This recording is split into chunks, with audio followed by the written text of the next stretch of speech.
All right. Happy hump day. Happy Wednesday, everybody, and welcome to our Dating Diaries Love is Blind reunion exclusive. My name is Christal XO, and I am one half of this conversation. The other half is my partner in crime, Scorpio Moe. Happy Wednesday. Happy Wednesday, everybody. Happy Wednesday, Crystal.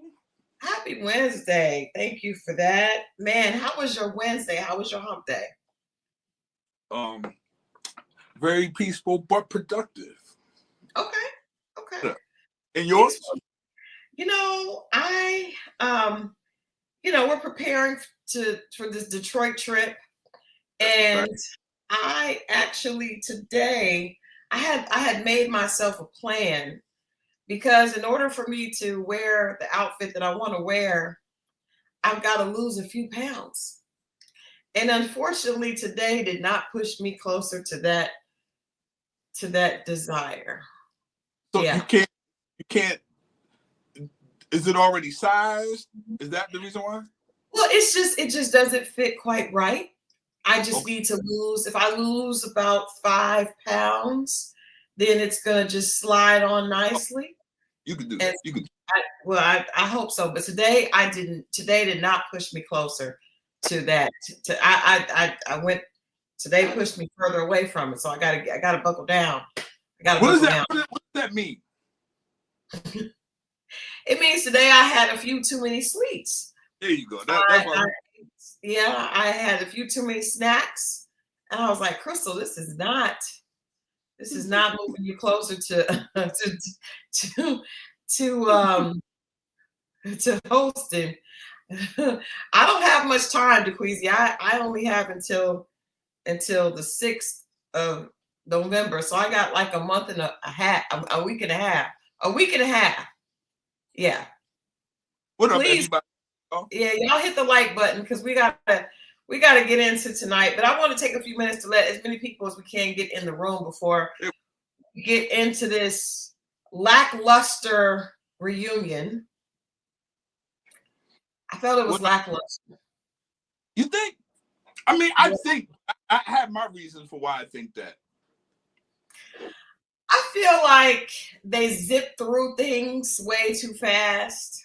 We're gonna get into it, but I felt like they went through too much too fast. And I'm gonna say this, and I have not said this in years past because I've watched Love is Blind. Oh my goodness. After 4, my husband just told me he's gonna come home after 4. That means I'm probably gonna be eating more. I'm like, get off of here. Oh, please come. It's just no, but I felt like it was lackluster because it went too fast. And every season, people complain about Nick and Vanessa. And as hosts, yeah, like they don't really hold people accountable, and especially Vanessa. And I'm gonna go on the record tonight. I don't believe she did. I believe she's very biased, and I'm gonna get into why with some of the individual situations, but I think she was super biased, and I don't think they did a good job of really like flushing out some of these problematic situations. I agree with the quiz. You said it needed 2 parts. Definitely, because you had some really problematic situations that we did not dive into. We're gonna get into the reunion here just now, but I just want to say overall, I felt like they did not do a good job of holding the singles accountable for a lot of stuff. I think certain people they spent too much time. They kept beating the same drum. Yeah, but there was other stuff they didn't ask about. Right, that's what I'm saying. But that was the thing. Like they kept asking the same questions after the person that gave it. They kept reiterating the same questions, and I'm just like, this is nowhere. Yeah. So, what before we get into it, we'll start with Patrick and Casey because that's where they started. But what would you give the overall reunion? You think? Because I feel like it was lame. It was lackluster. What do you? I'm gonna give it a 5. of 4.5, and they did not start with Patrick and Casey. They started with Megan and They did. They did. Jordan and Megan. You're right. My bad. My bad. I was totally wrong. They did. They did. I guess I was most excited about that, but they did start with Jordan and Megan. First of all, what did you think about about the musical performance that started it off?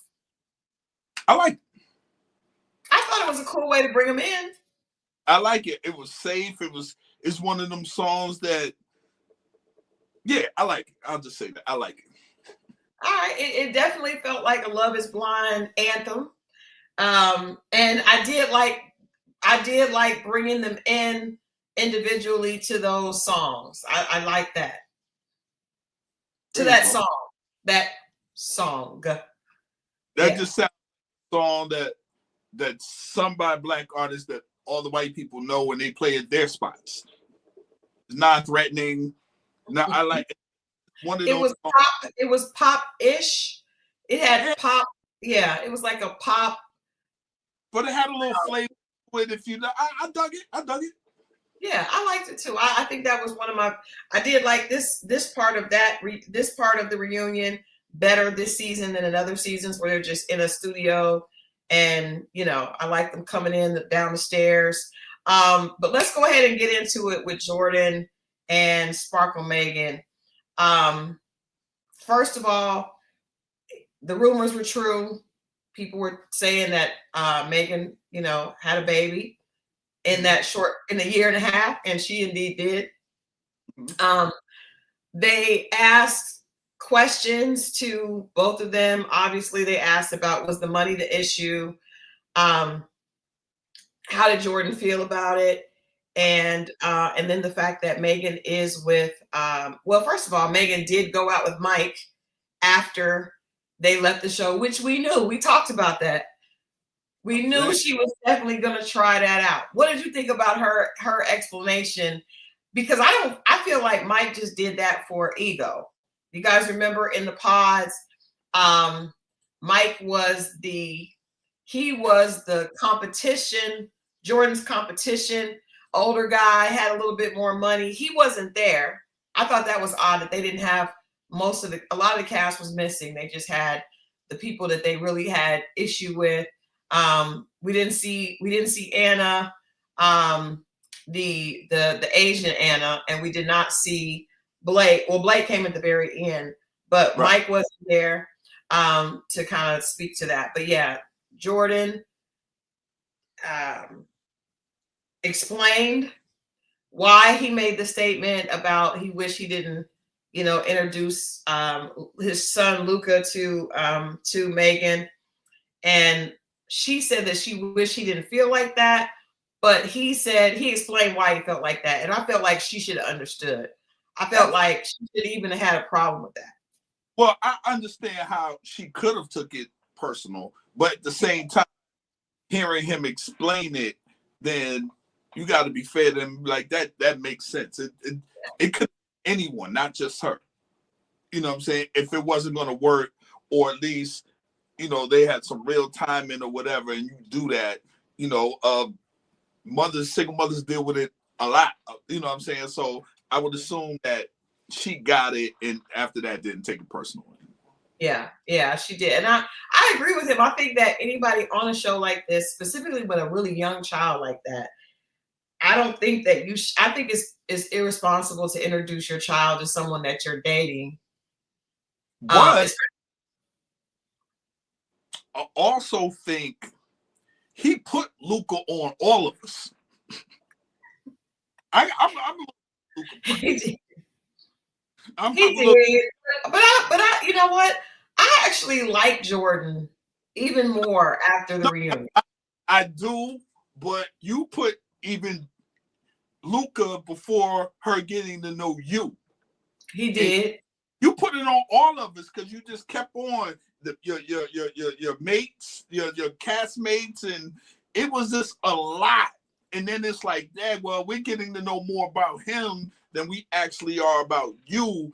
and then you kind of guilt the person into, and I don't think he was doing it intentionally, but he was doing it. Yeah. My Yeah. opinion.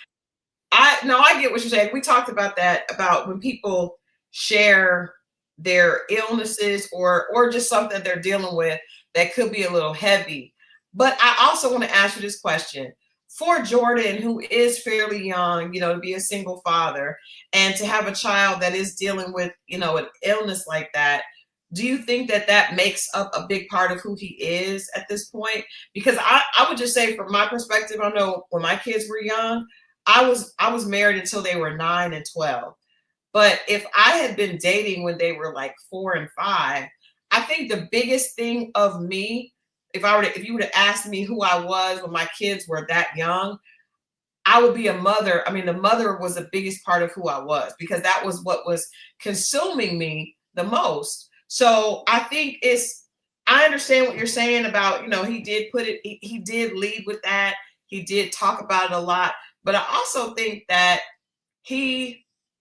that's probably the biggest part of who he is as a person right now, because he talks a lot. I love what he said about, his son has made him better, and he hopes that people, are inspired by his love for fatherhood. And when Nick gave him that compliment, I like that. I like that. I like it. It's honorable. It's all that, but it's still that's one layer of you. And I just think that. But I just think that it could be hard to have balance. No, but it could be hard to date. You can be hard to put on someone, and it's just like that. All it is, and it's not, because let's say the child goes with another parent for the summer, and I'm not saying you don't do that. I'm not saying you hide your child. I'm not saying that. It was just a lot. I mean, y'all go back and watch it if y'all want. It was. Tasha in the Desert said all the times Luca's name was mentioned on the show, I hope the baby got a check. Right. Luca, you know how many people gonna name their kids? It was a lot. And I was like, dag, dog, maybe you're not ready to date because you're consumed. And I'm not saying, because I know it's going to sound harsh. It's just that either you're dating or you're a single father, or if you're able to do both, then put you out there too, because we don't know who you are outside of being a father. Yeah. I think, but you know what? Can I say this? I think sometimes you may not know who you are outside of being a father, outside of being a mother. I think outside of being a provider. I think at certain times in our life, we can get to where the balance is off, and that's really the biggest part of who we are. So I do think maybe that's the case. And I also love the fact that he said that, to your point, he said he's not dating right now. He isn't ready, and he doesn't want to go back through that. So he is taking some time. So I think I like Jordan's responses. I also think that he had a lot of grace for Megan. He didn't. He said she was a great person. He had a lot of grace for her. I think that she did not want to just acknowledge. She didn't really own up to really the fact that it was just. To me, this was on her. She knew who he was. She knew what he had to offer, and she assumed that she could deal with it. She got caught up, but she didn't really just acknowledge that the reality of what she thought she wanted was the reality was different than the idea of it in the pods. And I think that happens a lot of times. The idea of something is way better than the reality of it. Right. No, she didn't. Yeah, I think she could have been a little bit more like, as of now, especially now being a mother, and be like, I understand. I didn't see that part. Like, she did say that now that she's a mother, she understands. But let me ask you this. What did you think of the timeline? Because she moved very quickly. She said they stopped filming in April. Right. She got with this new guy in June.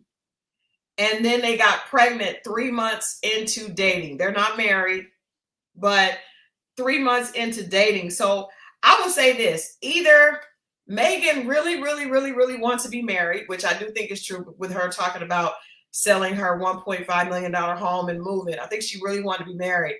But I also think that is very quick. She admitted that she was very emotional when she left when she broke up with Jordan. But think about this. She broke up with Jordan, then she went out with Mike.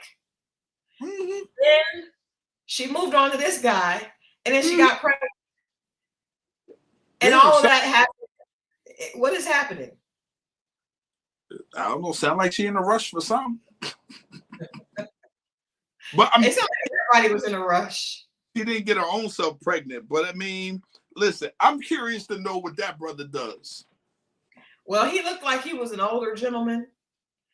He was, he was dressed nice, reasonably handsome. But I do think that I would be willing to bet money that he has money. I would be willing to bet money that he is financially where she's at, if not beyond. I can see that.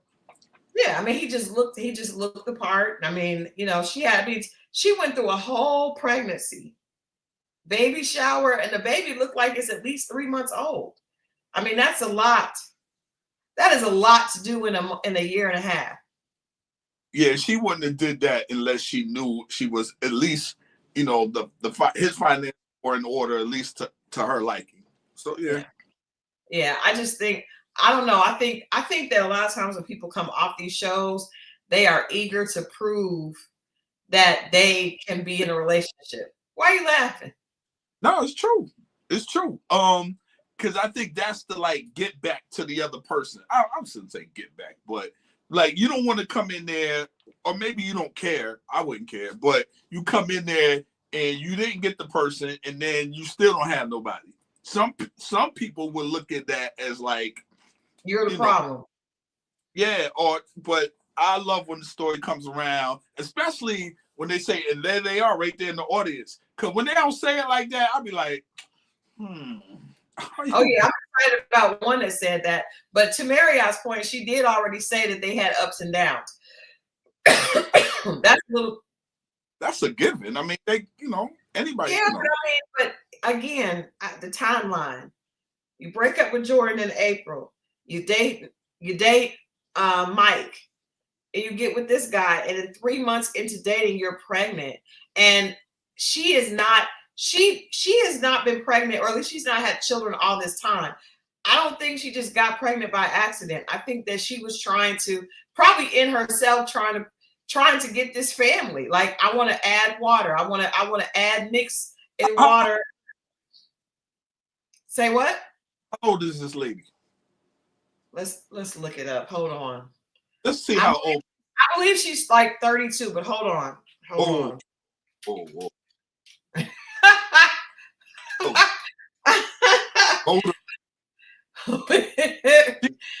Nothing. No, okay, she's 35. She's 35. Nah, I ain't going for that. Nah. You better add 10 on that at least. Sir. I'm just y'all see what I saw? She's the oldest looking woman up there. Come on now. If we're gonna tell it. God bless. Good for Megan though. She did say she was 33, but it's been a year and a half. So maybe she just turned 30. She was Megan is a good 45 years old. Good for it.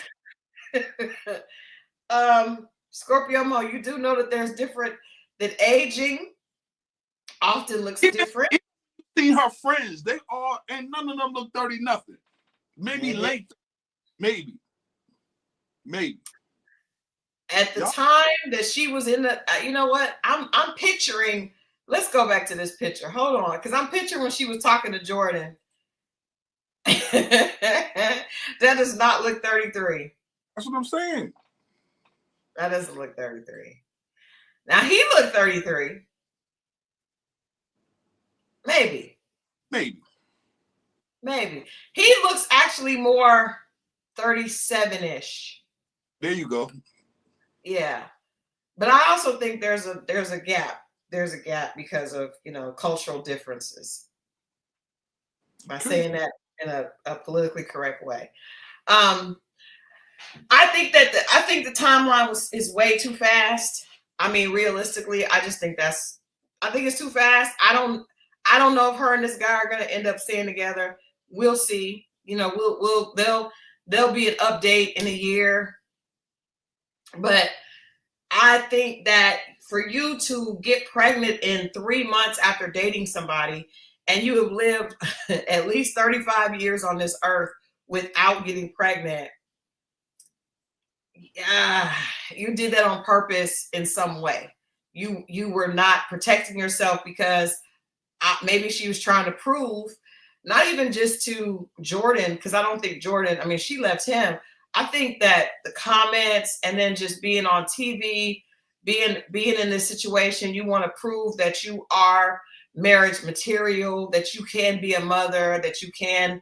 And also, I also want to give her some grace in acknowledging that, she lost her father, and that made her very emotional. I think that's part of the reason why she was really, really pushing to have her own family on the show, is because of losing her, her father. Everybody grieves differently, but that's just very quick to end up booed up with a whole baby. Now, it'd be different if she was pregnant. I think there's been another one where the girl came back and she was pregnant, but you done been pregnant, had the baby, and the baby is no longer, like, the baby is actually not a newborn. That's really fast. That's what I thought she was going to say. She just, like, she found out she was pregnant. I thought so too. Carrying the, that kind of thing. But I didn't know she had it. I think even by her saying, it's very strange that she said, I don't know that if I even want to be a mother. I don't even know if I'm qualified to be a mom, or if I would be. She said that she didn't know that at that time. I think that she made a knee-jerk emotional reaction to her experience on the show. And when she found the first guy that had some coins and was into her, she went back to her normal type. And then she made a knee-jerk decision. Interesting. Okay. That's very well possible. That's a say about Jordan, just like the way he handled it and the way he expressed himself. Even the fact that he appreciated somebody reached out and told him that she was pregnant, and then he said he appreciated her clearing it up for him and giving him clarity. But I mean, technically, she don't owe you nothing. I mean, it's nice to have, but she don't owe you that. Yeah. Tasha says she looked good in that green dress. Scorpio Moe? Did she? She didn't look bad. Let me just be real clear. She didn't look bad. She looked like Megan. Say it again? She looked like Megan. She definitely looked like Megan. In the face. She did. She looked like herself. She did. Like, and that's the thing, when they were when KB and that she got thicker, and like, I can't tell from the from TV. I can't tell. She looked the same to me. Yeah. She just looked like she did. She looked like this. I mean, I thought the dress was tasteful. Yes, I thought the dress was tasteful. See how her neck is covered? It's what older women cover the neck. Just put that out there. She did look tired, Tamara, and it could be because she is tired because she's a new mom. Well, no, she just said she looked tired. But she did. I will say this: she did not look like she just had a baby a few months ago. I give her that. Yeah, she did. She did not look like, and I think she, I hope it works out. But I'm just saying that.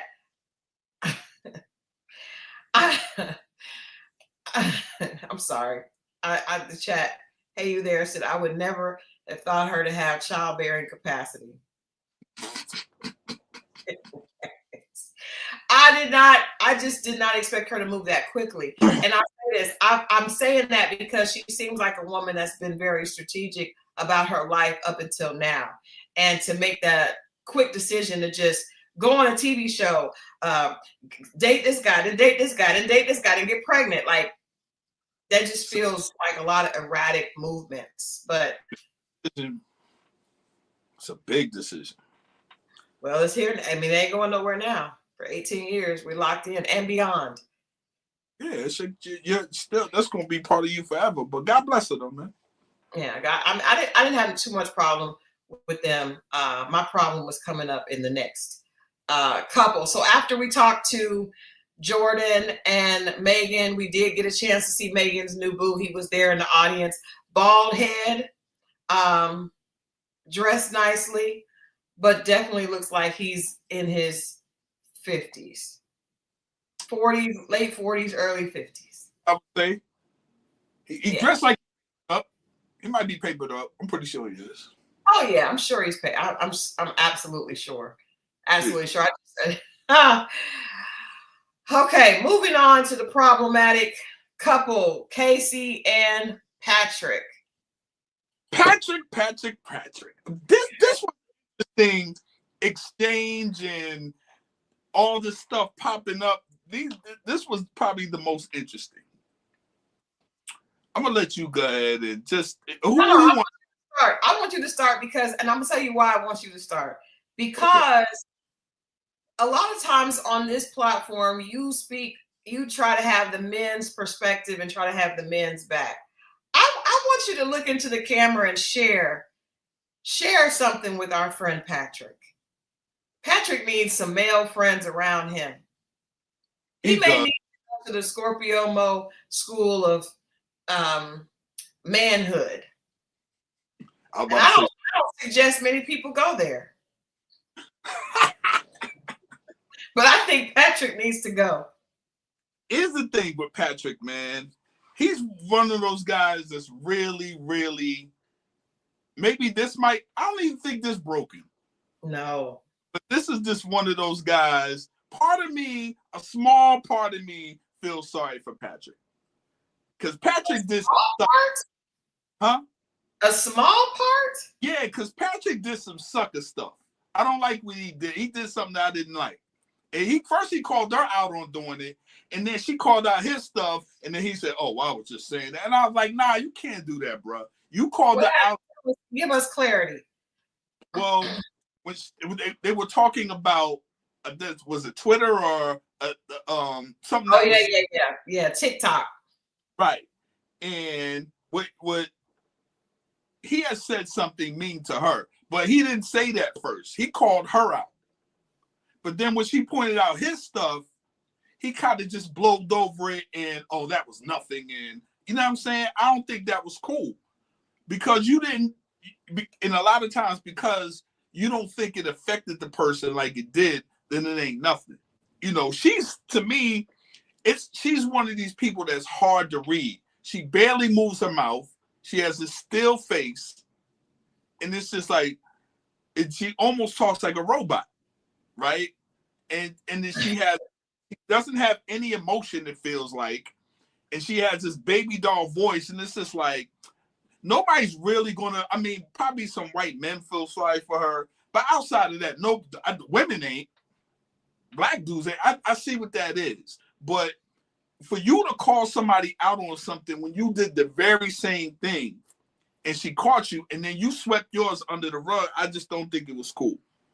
He needs, even when she kept saying, it's all right. No, it's not all right, man. You need to grow up here. That's the problem right there. That's the problem. That's why. There you go. Say it. No, that's why, because I didn't have a problem with what he said on TikTok. I had a problem with the fact that he wouldn't stand on it. No, he won't stand on it because she was wrong. She did play you. Even up until tonight, he did not want to acknowledge that she was not attracted to you. She don't like you. He would not just, now he did push her. I did appreciate him saying, just apologize, Casey, because she just did, and she didn't want to. Y'all see that? She did not want to. She is a very cold, superficial person. She don't have any feelings. She is not, she didn't feel sorry for him at all. But the problem is that he was trying to be such a good guy and not even acknowledge his own, like he could have said yes. Like he should have doubled down. The thing was, somebody called her a side chick, which he was right. She wasn't a side chick. Hell, everybody in the pods is dating multiple people. Everybody, come on now. The fact that she's trying to use the fact that he had another connection to get out of feeling guilty over being a full piece of shit is a problem, because it's not it's not about this. This is why I don't feel like Vanessa did a good job, or Nick. This is it right here. Y'all did not call her out for wrapping her legs around that man's waist if you're not attracted to him. And they also didn't hold her accountable for what she actually said. She told production, I don't think that I can get attracted to him in time. So if that is true, why were you tonguing him down? That's a simple question. Nobody asked her. Nobody asked. Here's why I think it didn't. I think if Nick comes off and says it's bullying, right? It could be some people will be like, why did he should have? Vanessa comes off as a girl's girl, as y'all say. So I don't think she's going to apply that much pressure to the women. She doesn't apply any pressure at all. In fact, she takes their side, because did you notice that she was like, well, why? Vanessa actually said he shouldn't have to give the ring back. He should give the ring to production. That's when the fact that he even agreed to, like, the Goofy and to play the game and all this stuff. No, he needs to grow a pair. That's my issue with him. I don't feel sorry for him. I just think he needs tough love and he needs to grow a pair. He needs to get his heart broken again until he get it. Feeling sorry for him is not going to help him. Sorry. Nah. The fact that they brought Chris Paul out, and Chris Paul didn't feel sorry for him either. In fact, he was clowning him.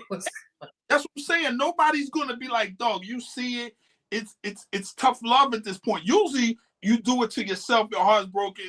And then you fix yourself. You become a little bit more whatever you need to be. But for him to do it and to walk in there and still damn near a soft shoe with this lady. I don't like it. With this lady. It was disgusting. I was irritated with him because he was like, I have love for you. I was like, are you hoping that she changes her mind and comes back? Yes, he was. Oh my God, it was horrible. And then did you see his face as during the night we learned that she had been with several other gentlemen?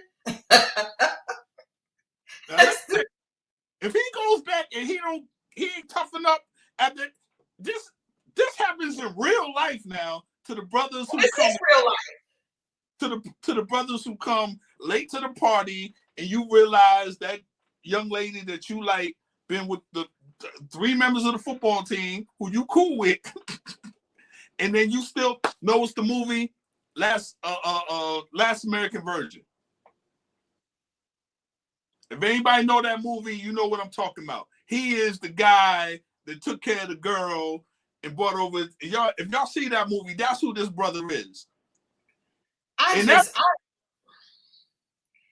Patrick. Can we talk about Casey and how I dislike her very much? You're right. She does seem like a robot. She is the epitome of the superficial white chick. But the crazy thing about it, she didn't look good tonight. And I expected more from her because she focuses so much on appearances. I thought she looked really basic tonight. She looked like a blow-up doll. Yeah, but not one that would probably get a good wage. Good way. I mean, stiff, cold. I mean, just nah. I didn't like it. She didn't look good at all. I was not surprised. She didn't she didn't own up to it. She did not explain why she didn't want to give the ring back. she did not. I mean, all of that, and the fact that they had Chris Paul come out and shoot baskets, and he was damn near acting like he wanted to hook up with her. That was strange. And what, especially he's a married man. Maybe he was just trying to be cool with the show, but he was almost really like impressed with her, and I didn't like that. What is like, okay, so it was, what was his name at the bottom? Joe. Joe. And then who was the other guy? Was it wait a minute, hold on, because she was making out with somebody else. Right. Joe, was it Blake? Hold on, y'all tell us. Hold on, because it was somebody else, and they were like, was she making out with him? And then Patrick was like, y'all help us out, because it was somebody else that was not there. It was somebody else that was not there at the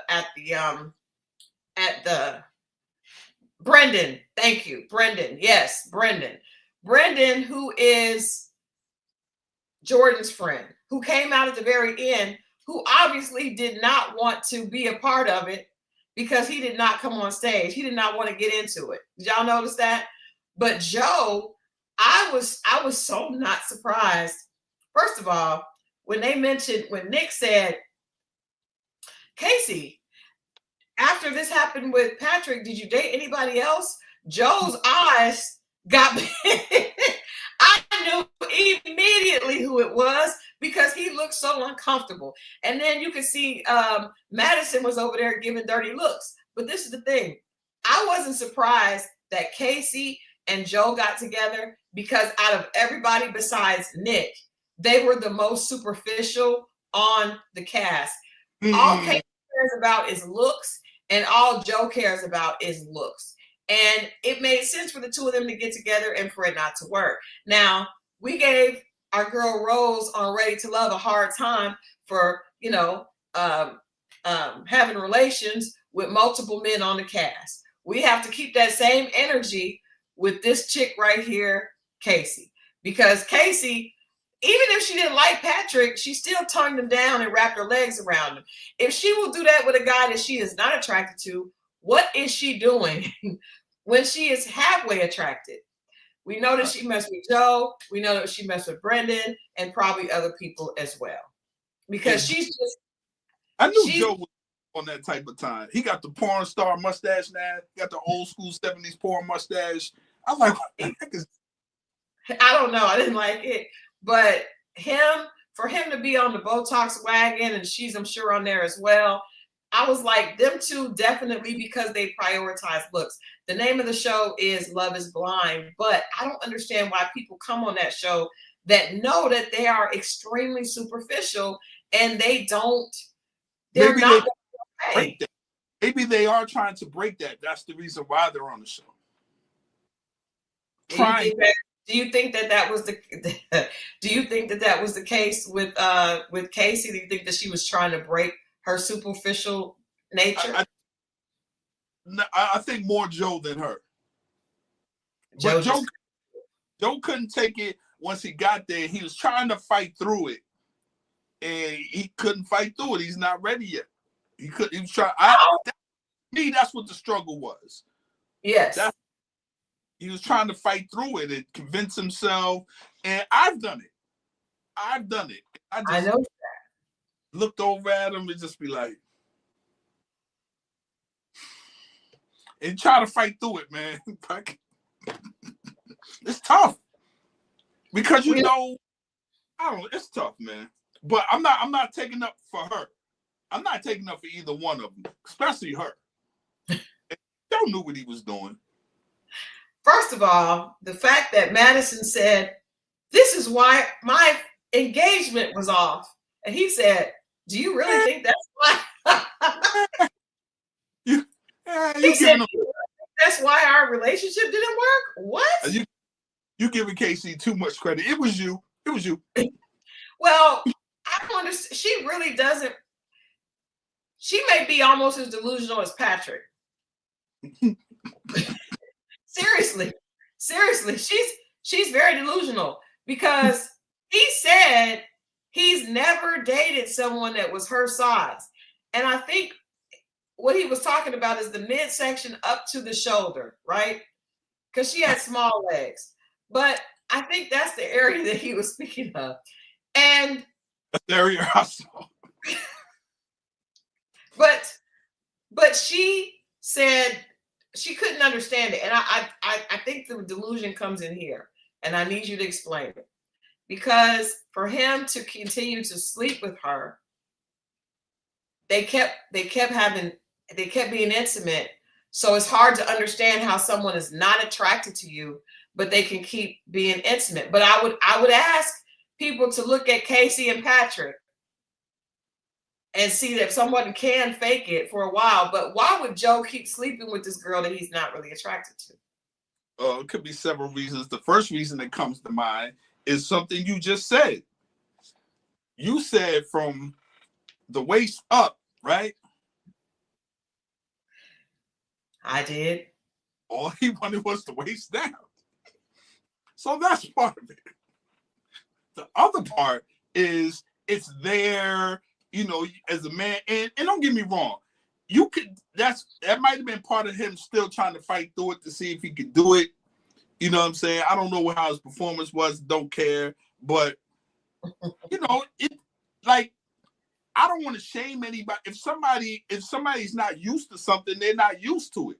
And the fact that you would get mad at them and they're trying to work through it, I don't know. I don't think that's it's a bad thing if you're leading someone on. You just know, you know what? I mean, what do you tell them? Because then you're going to be cruel if you tell them, look, if he told her to her face, he would be the most hated guy up there. Well, I do want to say to Aza's point, because she got angry at him that he actually said that he didn't date, that all his women had been thinner women. And she said that in this day and time, you can't say something like that because that opened the door for people to talk about my body. That was out of line, out of pocket. Thank you. I'm glad. Thank you. Okay, that's fair. Because I didn't know how to take that. I was like, dang, we can't. Thank you. Okay, you cleared that up. No, you can't. I mean, this is a show called Love is Blind. It's a reality experiment. If a person is not attracted to you, they can say that they're not attracted to you without them being bad. Now, maybe he should not have kept it going so long. And the fact that after he broke up with her, he went out with her and then made out with her again, to which he did admit probably shouldn't have made out again. That was crazy. That was madness. That was madness. What did you think when he did that? I was like that. And she said, that was confusing to me. And he said, I probably shouldn't have done that. Now I will say this. Maybe she has a talent, and that's the thing that kind of, what I'm saying? I'll leave it at that. I've been guilty of people that had talents. I ain't supposed to be there. Yes, you have. So that's what I'm saying. And I'm not expecting women to understand, or maybe women, there's another side of that. But yeah, some people have talents and we know we ain't supposed to be messing with them, or we don't really like them like that. Let's keep it real. That's men and women. Let's keep it real now. It is. That wasn't right. Let's be clear. What? You don't marry. Well, I mean, you also should not be engaged, for that. But I do think that she has to, like I said, I kept thinking that she was a little delusional because she was like, well, I know you would be attracted to me. Like, at first I was like, is she just saying that because she's trying to hype herself up? But then now when she sat there and said, this is why we didn't get engaged, I was like, Madison is clueless. She's still clueless. A man can be attracted to you. I mean, can be not attracted to you and can still sleep with you, Madison. That's a fact.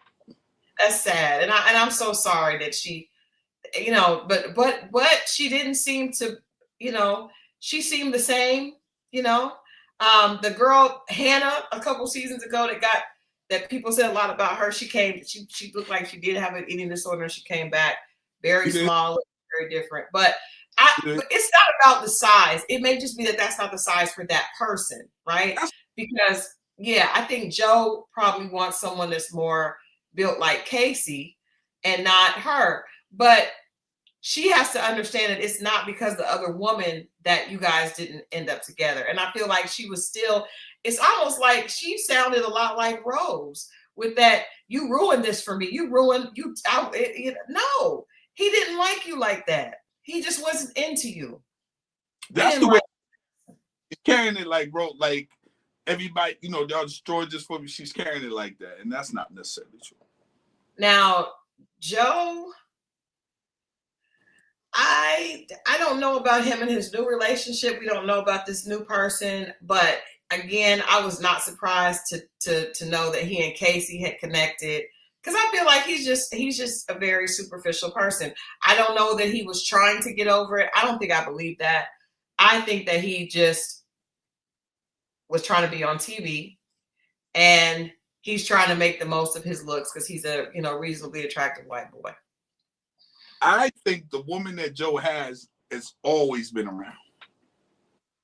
I have the sneaky suspicion. That's how I go a lot of times too. You just got to make the rounds, get it out, and see if there's anything else, and try to keep that person tucked, and then commit. I would bet money that person that he's saying he's with has always been there. Not like he's been always dating them, but they've been around. You know what I mean? Right. Yeah, because it seems like it's a very tight little circle, because she's in there as well. She's friends with the other girl that is, that was in that was there with Casey. It seems like a very incestuous little circle. There you go. Yeah. But as far as Joe and Madison, the sad part is, and I think I will say this, I think Asa says no, they met through Kate. Okay, my bad.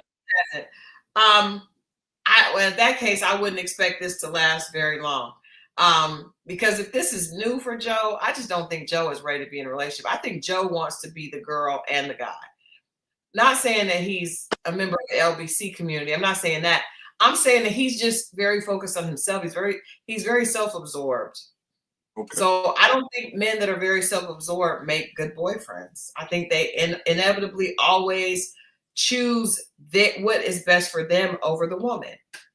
And that is, that means that they're going to end up cheating. He's just not a good boyfriend. Could it just mean it's not the right one for him? I don't know that self-absorbed people are good in relationships unless they find somebody that's, has very low self-esteem and is just. That's a good point though. Yeah, I just don't see him being a good boyfriend. But I want Madison to wake up. Do you think that she feels like that because she's not been rejected before? That's a great question. I'm just confused about why she did not even consider that it's her that he does not like. And they fought all the time. He said all we did was F and fight. Well, it comes off that way, like you said. I don't know if that's the case. I can't see why that wouldn't be the case. I mean, why? Because, but she, the people I know that are like that never been, they find, they have a hard time accepting that nobody wants them. Or that person doesn't want them. Not nobody, just that person.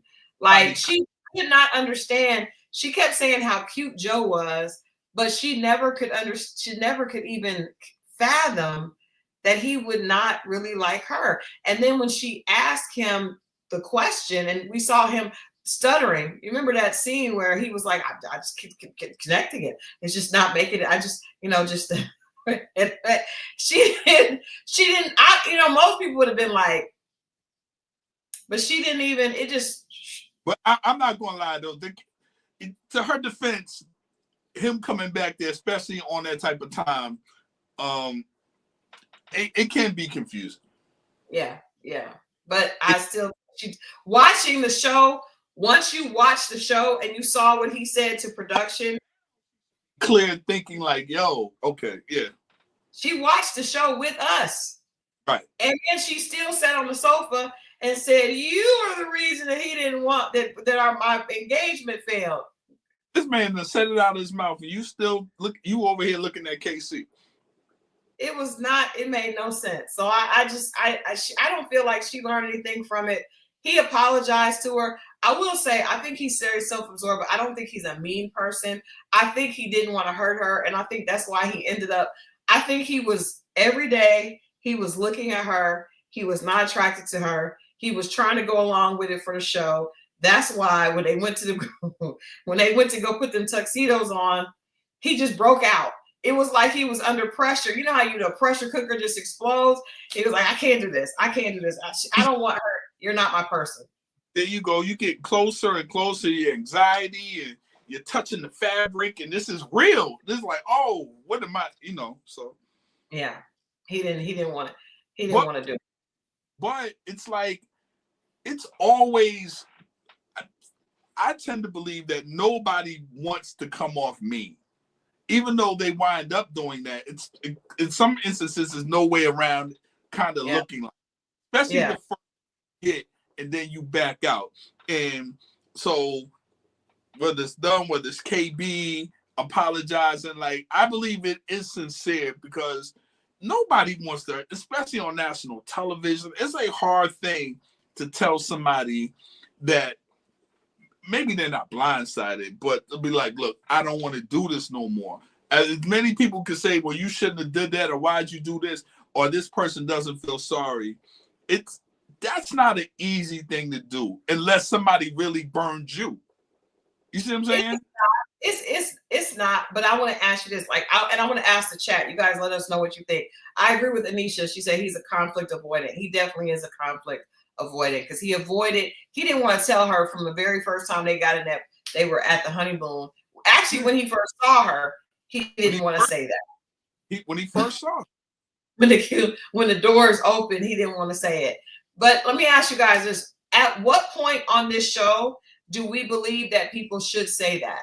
And because this is how it happens. Okay, you're on the show, the curtains open, or the thing slides, the partition slides away.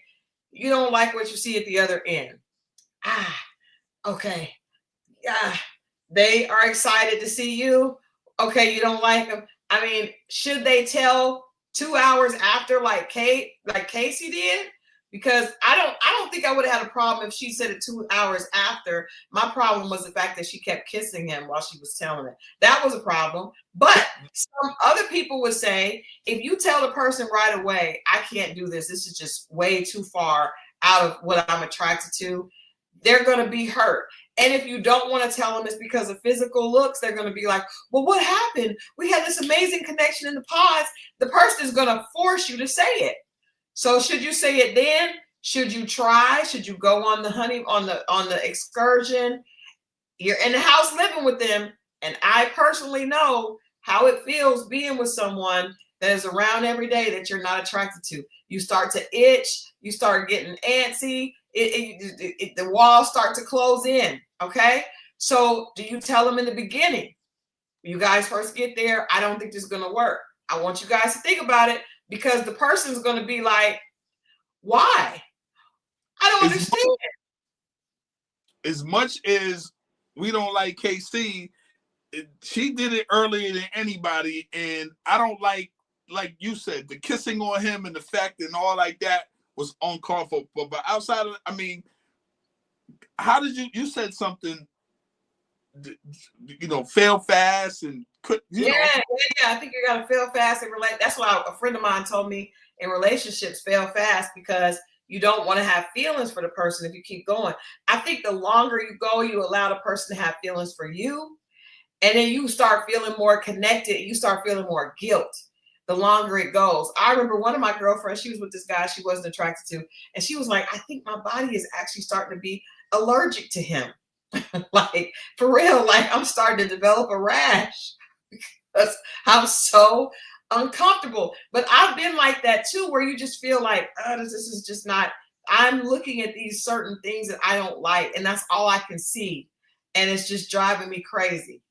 Well, I think one of our other, and we'll get to somebody else. I think that was their issue with somebody else. And I just think everything is going to annoy you, from sounds to whatever it is. You're going to take things way worse than what it is. You're going to hear things. You're going to be like, it's going to really, really bother you. And to an effect. So when, Mo, you go on Love is Blind, say you with this girl named Tammy. The partition slides open, and Tammy is a bit more boxy than you imagined. Around the shoulders, around the hips. When are you going to tell her? Are you going to go to Cancun? Are you going to go from Cancun? Are you going to enjoy the 2 weeks in Cancun? Are you going to go home? When do you tell that this is, or do you try to fight through it? It's a great question. It depends how hot boxy she is. I might try to go. We'll see. But if she's very, I might have to pull a KC. I ain't gonna hold you, because I know I'm gonna be the most hated person the further I go along with it, knowing that everybody read my reaction. Just like Joe, I read it, you read it, we all read it early. Him trying to convince himself right then. I'm just trying to process. It's just, yeah, I'm trying to, this is here, I'm trying to put it here. All that bullshit. So I'm gonna do it early. I'm not gonna go that far. I'm not. So you're gonna do it right after the partition slides. As soon as commercial break, I'll be like, producers, I can't. I'm not going to the vacation with old girl. I'm not. Are you gonna propose at? That would be something we've never seen. That's a good one. That's a good one. Would you propose? Think about it. Let's do it right now. Would you? The partition slides. Okay. And there is a light brown, boxy woman in an orange dress waiting for you to propose with the ring. And I see it comes up. Damn. Hey. Okay, let me get a look at you. Okay, this is the talking to. Hey. Okay. That's what Clay. That sounds like Clay.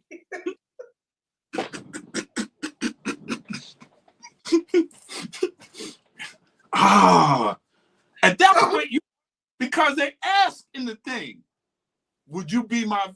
Isn't that how they do it? They ask in the pod. Yeah, you have to do it in person with the actual physical ring. I'll make the ring fall on the ground and pick it up. No, no, because that could be like this was a sign that we weren't supposed to. So I will probably go that far because I don't want to embarrass her on TV. Okay, so when you say, "Let me get a look at you," and she turns around, then what are you saying? Be like, boy, you better not. And turn her around. Let me get a good look at you. Okay. Cool. And then, that's tough. Cool. You don't want to be mean. Her family could be seeing this on, like, no one goes into this, I think, trying to be mean. Yeah, I don't think so either. I think I'll be honest with you guys. If it was me and he was really unattractive, I probably would. Would I what? Would you say yes and then later? Would you initially say yes? The cameras are rolling. This is the shot. Or at least saying yes. I would say yes, and I'm being honest with y'all. I would say yes, and then I would go to the producer, but I would not want to tell him myself. I would just let the producers tell him. I would not want to tell him myself. I have a confident. I have a conflict avoidance. I wouldn't want to tell him. And then I would take the blame on me and just say, I thought I was ready for something like this. And then when I went, if he came flying out like Edmund, oh my God. Oh my God. Because I was just thinking like, you know, when you're not attracted to somebody and they are very, very animated and enthusiastic, it is so hard.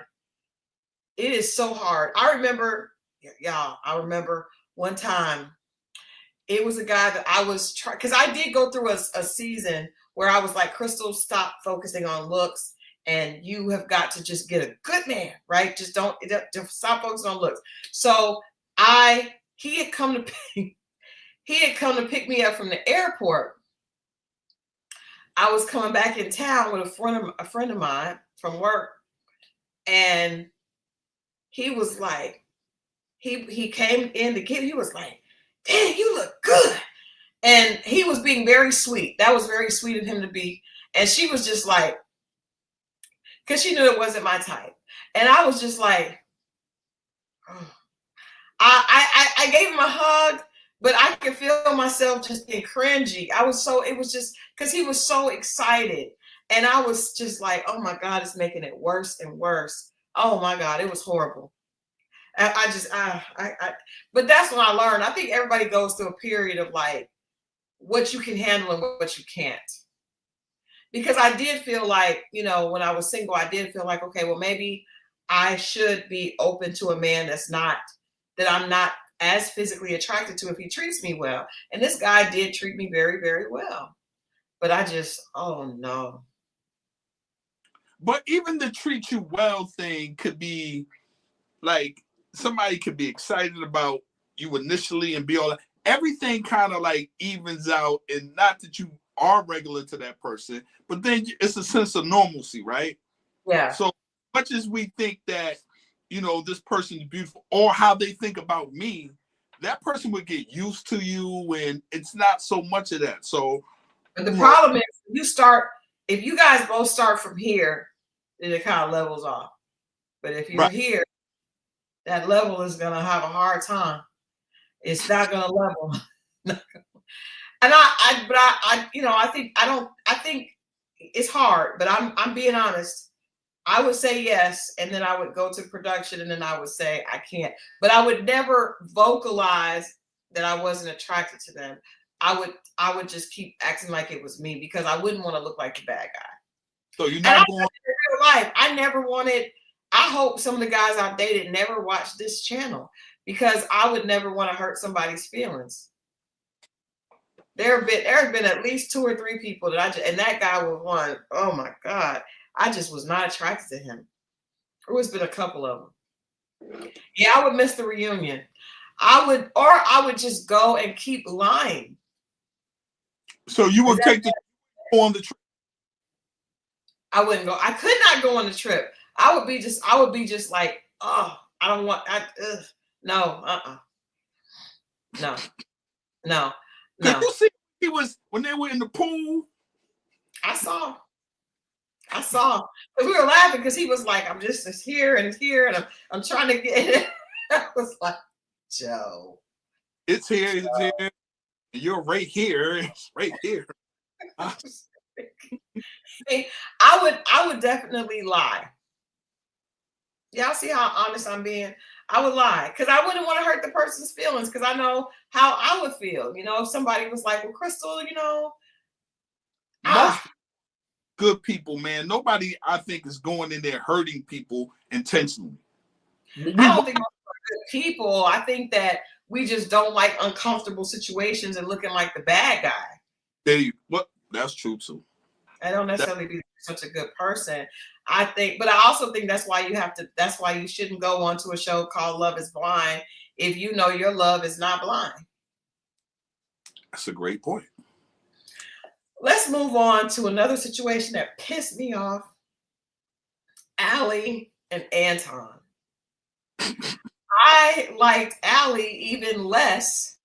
Yeah, man. She is a I don't really about yeah. I didn't she's not cool at all. First of all, the fact that she did not, and again, another situation where Nick and Vanessa did not hold anybody accountable. They did not hold her accountable at all. At least Nick said, well, why didn't you even ask him? Why didn't you even have a conversation with him about what you heard? Vanessa didn't even ask that. And then Vanessa low-key had her back, which irritated me to no end. Allie is she was honest tonight about the fact that she's from Brazil and she expects to be provided for. She doesn't want to work, but she does want to do her career as long as it's fun for her, basically until she decides she wants to stay at home. But she did not care about his feelings. She did not have any understanding for the fact that a man comes in from work after working. He may not want to have this long conversation right then. He is working a 14-hour shift. She didn't care. She didn't have any empathy for the fact that her friends made fun of him because of his profession. She did not apologize for that. She was unapologetic. And really, Allie had been like that the entire time. Whole time. It actually got worse to me. It did get worse. It did get worse. She is not likable. She was not likable at all. And it makes her ugly. Like you look at her, I don't even see beauty anymore. Yeah. Yeah. She needs to get a much older man that is not going to require anything out of her or respect her, because her attitude is not respect. She is not the type of woman that a man would respect. I give Anton credit because he was very, he was always a lot more mature than her. Having a problem with him because he has a beard, I think she just didn't like him and she was trying to come up with reasons why. I think she didn't like the fact that he didn't have enough money for her. I think that was a big problem because I don't really believe that you cannot convince me that she went into the bathroom with his friend's girlfriend and that chick said that he had been to a strip club and they had been partying a few times and that turned her off to the point where she was that upset over that. Then she tried to give a lame excuse about the fact that he talks about religion. Well, if you are so into religion, why are you okay making fun of this man because he has an honest job? That's not very religious. That's not very nice. You know what I mean? That's fair. She has a nasty attitude. And even how she shut down the question afterwards when she was like, well, are you in a relationship? I understand the desire to go into my private life, but I'd like to say no. That's because she's going to end up being a mail order bride like her mom.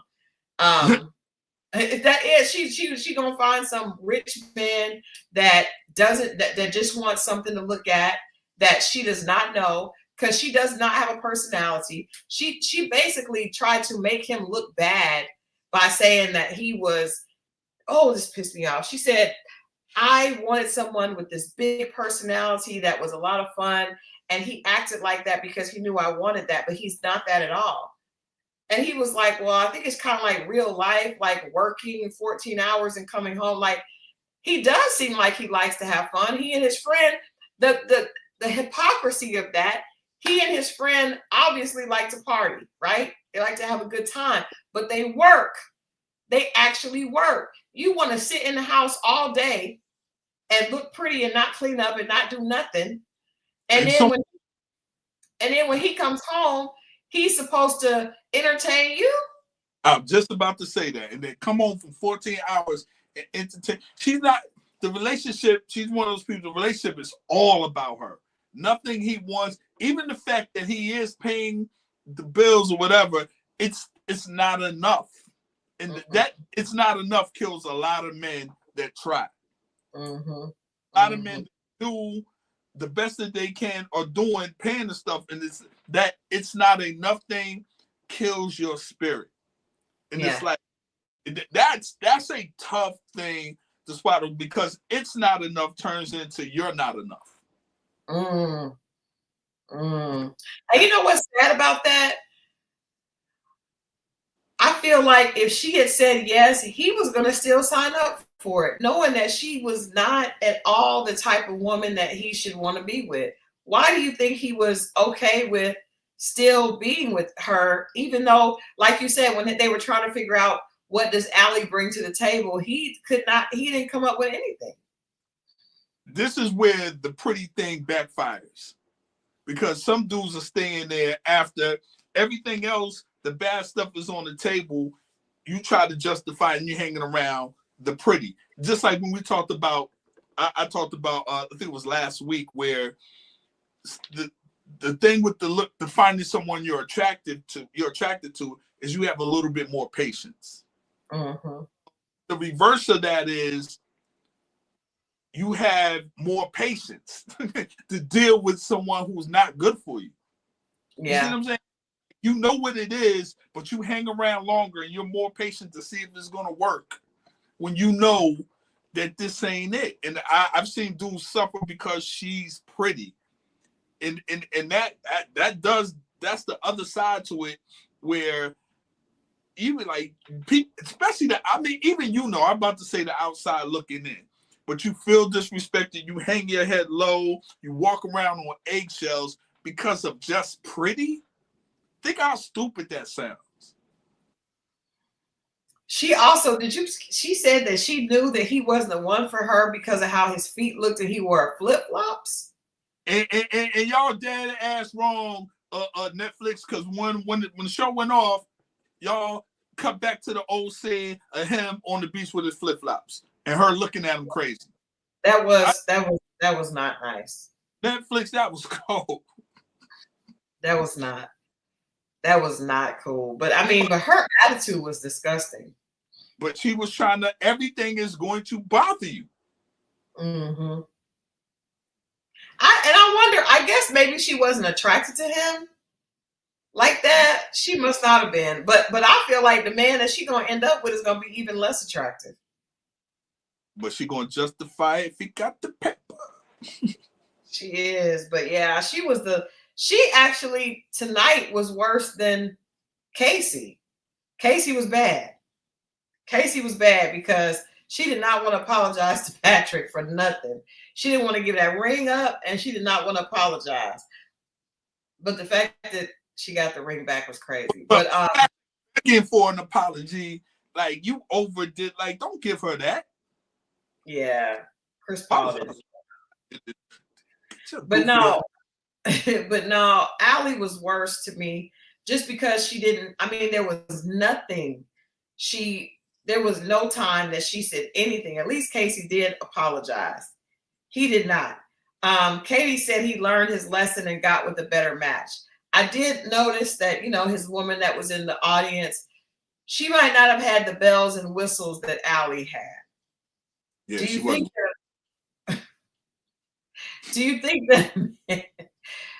think that bothers him, honestly? Do you think that he settled for somebody? Because after being, how I feel like after you be with some person and you break up with them, you are so needy for what you didn't get there that you sometimes go all the way over, right? Do you think that ultimately he went all the way over for somebody that is nurturing and kind and has his back? Because he said she was supportive. Do you think that he could be happy with her if she treats him well? Just our opinion. We don't know. Don't y'all come to us like long term. I don't know.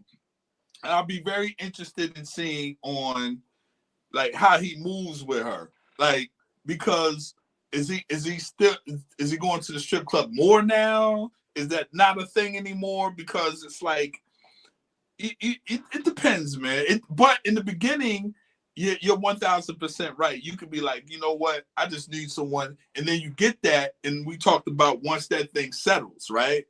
Mm-hmm. It settles, and then you look over one day, and it's just regular. How's regular?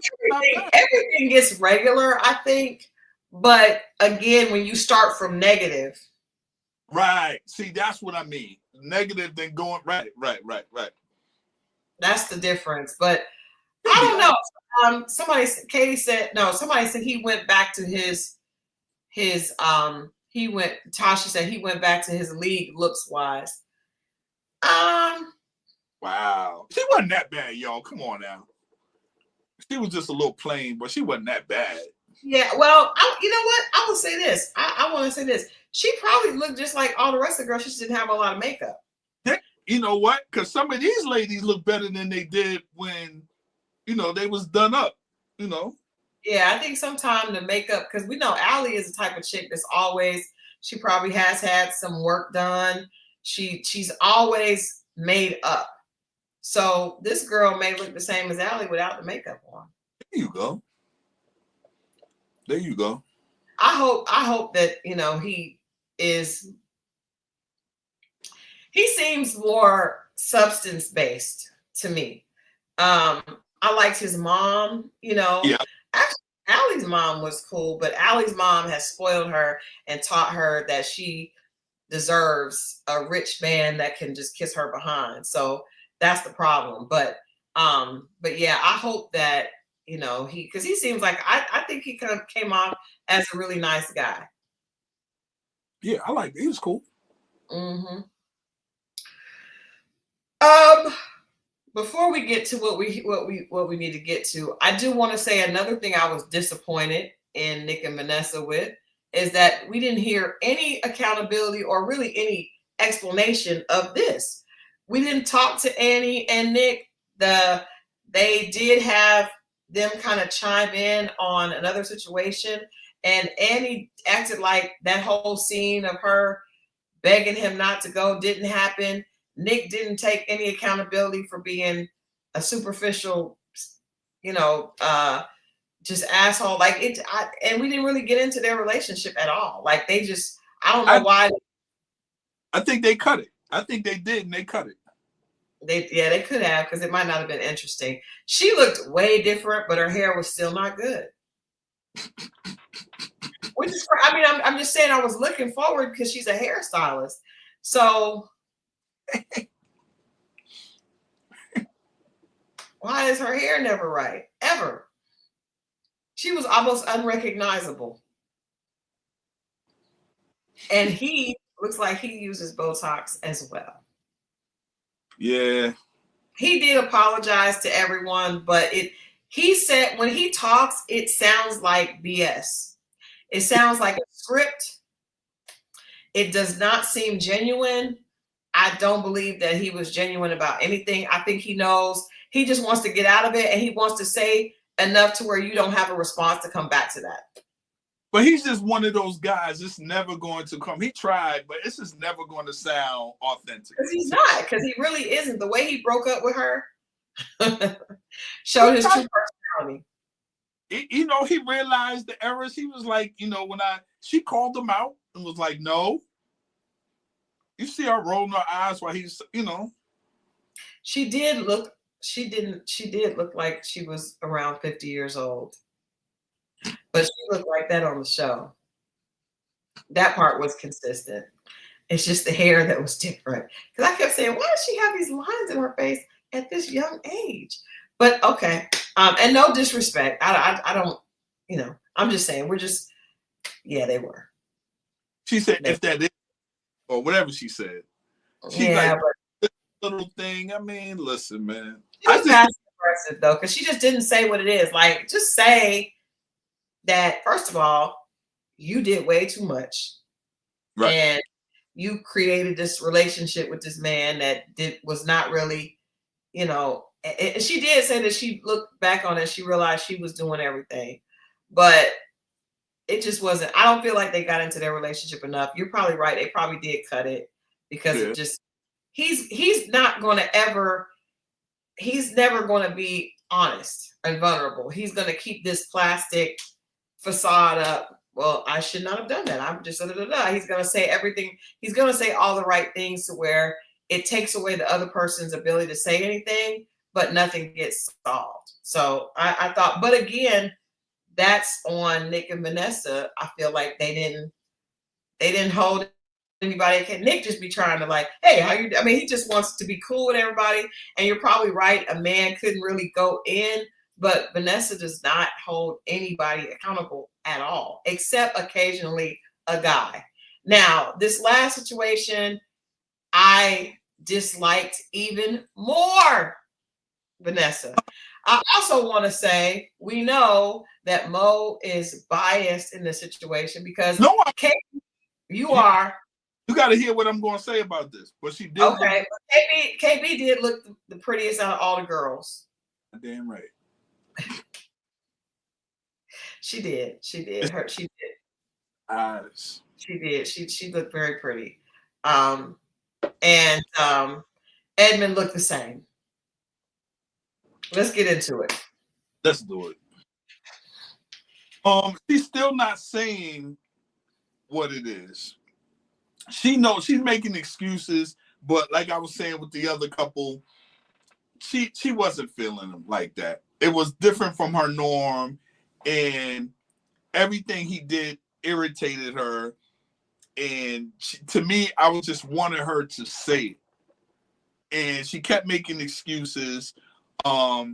She caught herself with trying to paint him out to be the bad guy. I mean, at first she was, and she's putting him, saying he was two different people.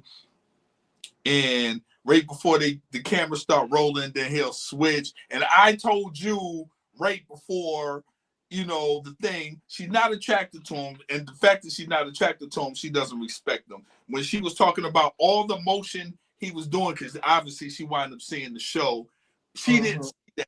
She was like basically saying, yeah, he was sounding goofy and crying, but I just understand he was opening up. But had I seen him moving around like that, I would have never picked him. That's what I got. I agree with that. But I also feel like this is one of the biggest issues I had with what she had to say tonight.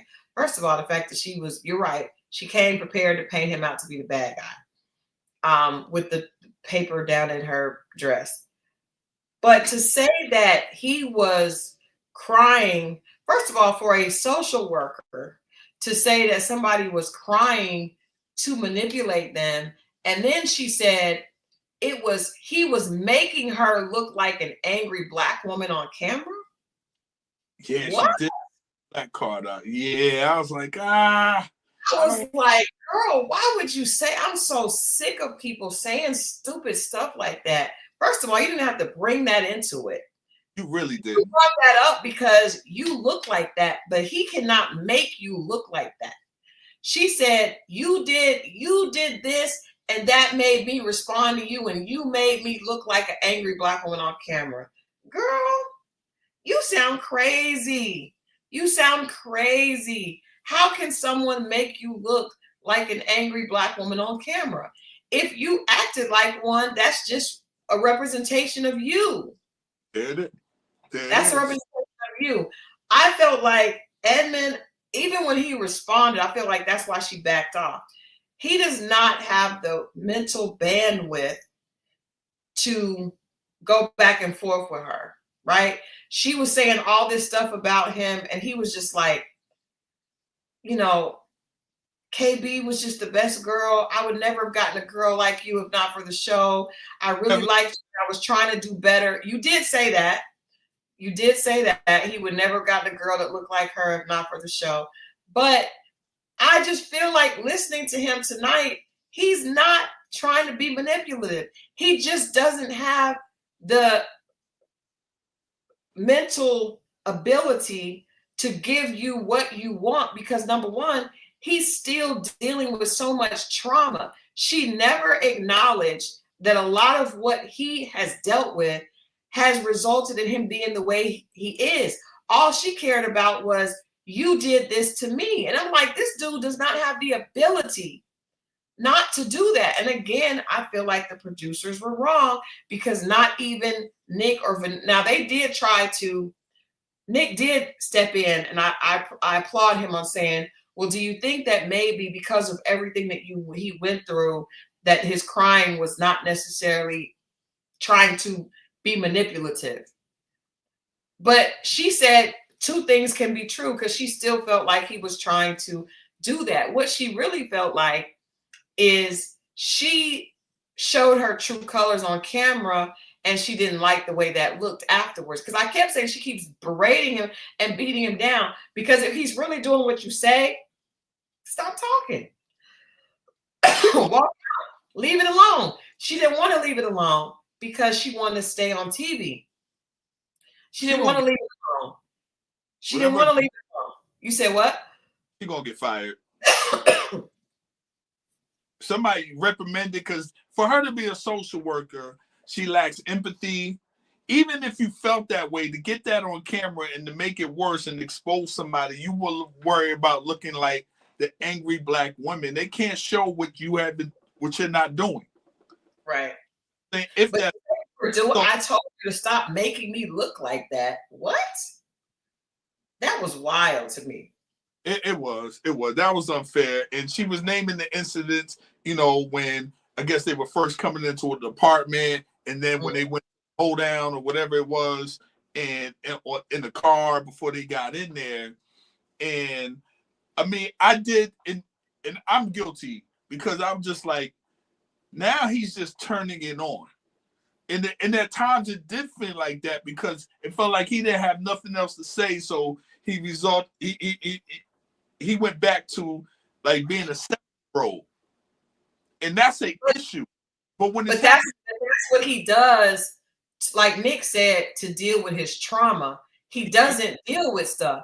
So when he should not have been on the show, but that wasn't his fault. That was their fault for casting him, because you could tell even when you're talking to him, when his mother was talking to him, you guys, if you remember his body language when his mother was there, that is a instinctive reaction from a lot of people who deal with trauma. Their brain just shut down. There's no, that I can't deal with this. This doesn't feel good, so I'm just going to shut down. And when you think about someone that has been through the type of trauma that he has, just that we don't even know how far it went. We just know that this white teacher had to make sure he ate when he was little. We know that they did not have a stable home to live in, and he lived in shelters. And at points he was in foster care. We don't know what happened to him in all those different places. Right. All we know is that he does not have the ability to handle adult emotional conversations at all. And to me, what proved it is, and somebody, KB L Hunt said, but KB has a point, because if he changes when the camera's on, then something is definitely up. I don't think so. I think that he does, because she even said that he would just shut down. He wasn't saying anything nasty to her. She said that he was being dismissive. But if his dismissive she's interpreting it as dismissive, but he just shuts down because he can't handle it. Hell, it's some men who are perfectly sane who can't deal with a woman doing all this in their face. Da, da, da, da, da, da, da, da, da. They shut down. They don't not, and they're not going to do it like Evan and start crying. They're just going to say something just mean to you, right? Kind of like how she did. Kind of like how she did him. So I think with her doing, because when they were sitting outside on that cliff, and she was just and you take it, because she was giving him the script that she wanted him to say. She was like, you need to say, you take accountability, and you're sorry, and you did that, and because he would not do exactly what she said, she got angrier and angrier and angrier. And that's why she looked like what she termed as an angry black woman.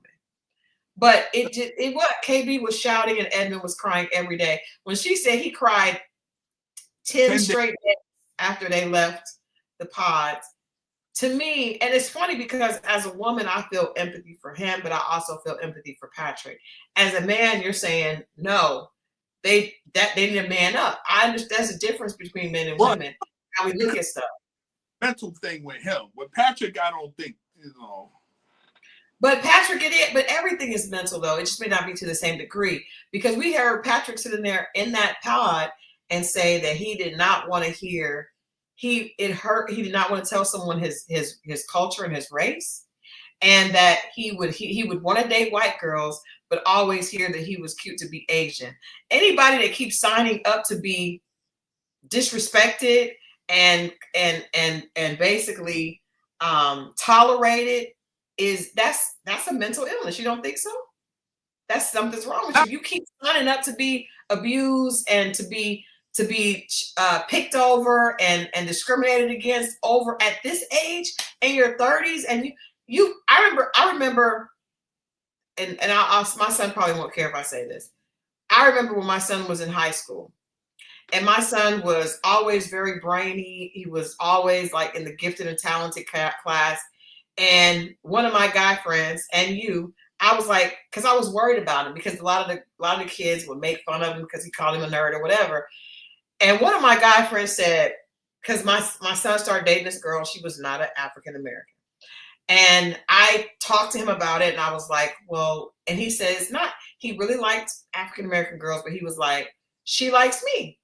And my guy friend said, you know what? Your son has figured out he's gonna be fine in life because he has figured out to go where he's appreciated. He was like, if he keeps trying, because he said, I would be worried about him if he was trying to win those girls over that were talking bad about him. And he said at that age, and I don't even think he was 16 then, because he went to college at 16. He was like 14. He said the fact that he knows how to disconnect when people are don't like him and are talking down to him and go where people do, that is a lesson as a man. That means that he understands how to navigate life. And he, obviously he matured and found his place, but at that point he was going through just, growing pains, and all kids are different. But that to me, when he said that to me, and I remember you like, well, he's right. That, you go where you're appreciated. For a 30-something-year-old man to keep wanting to be with the type of woman that does not want to be with him because of him being Asian, to me, that's the problem. Now, it's not to the level, it's nowhere near to the level of Edmund. But the fact that Patrick sat there on that stage, still hoping that Casey would change her mind and accept him, to me, that's a huge issue that proves he's not mentally stable. Well, I would like to know what he thinks about Asian people in general then. Obviously, that's very clear. Like, because he doesn't date Asian women, and he acknowledges that often white women say, well, you're cute to be Asian, but he didn't want to tell the people that he was Asian because he knew he felt like they would hold that against him. That means he feels ashamed of who he is, which is Asian. That's a problem. It's probably, there's some white girls that don't even care about that. Probably like to date an Asian guy. But because he walks around thinking there's something wrong with being Asian, he projects that. Casey just asked him the question, and we saw him almost, is that important? He starts flipping through the book like he's looking for what? He did. So I'm saying he's not at the level of Edmund. Edmund is childlike. No, but like you said, you still, even that's just not the white girl for you. But the fact that you still want acceptance for someone that sat on camera and said what they said, you keep walking into the same wall. That is on you, because it ain't nothing. But do you think that that's proof that you have some type of, you need some therapy? Now, that's still some type of problem. It's not just that. It's not enough to just say he's weak or he needs to grow a pair. It's something wrong with him. It's something wrong in the way he sees himself. It's some hurt issues that are deeper that he needs to deal with. I guess so. I ain't got the patience for it though. But you're right. It could be. I'm just saying, this is like that. We can't save everybody, man. We save Edmund. But we do have to acknowledge that when people show up in a certain way, it's because of something going on with them. Okay. And there's something wrong. It's more than just, and I know that's the masculine way of saying, oh, he just needs to grow up here. But there are reasons why some guys can't and don't. And I see with Edmund, it was even worse. To me, I felt my heart went out to him, because even in the way, like I said, the way he responded to all the things she tried to throw at him tonight, he was like, I don't remember. I don't think he was lying. I don't think he was trying to be manipulative.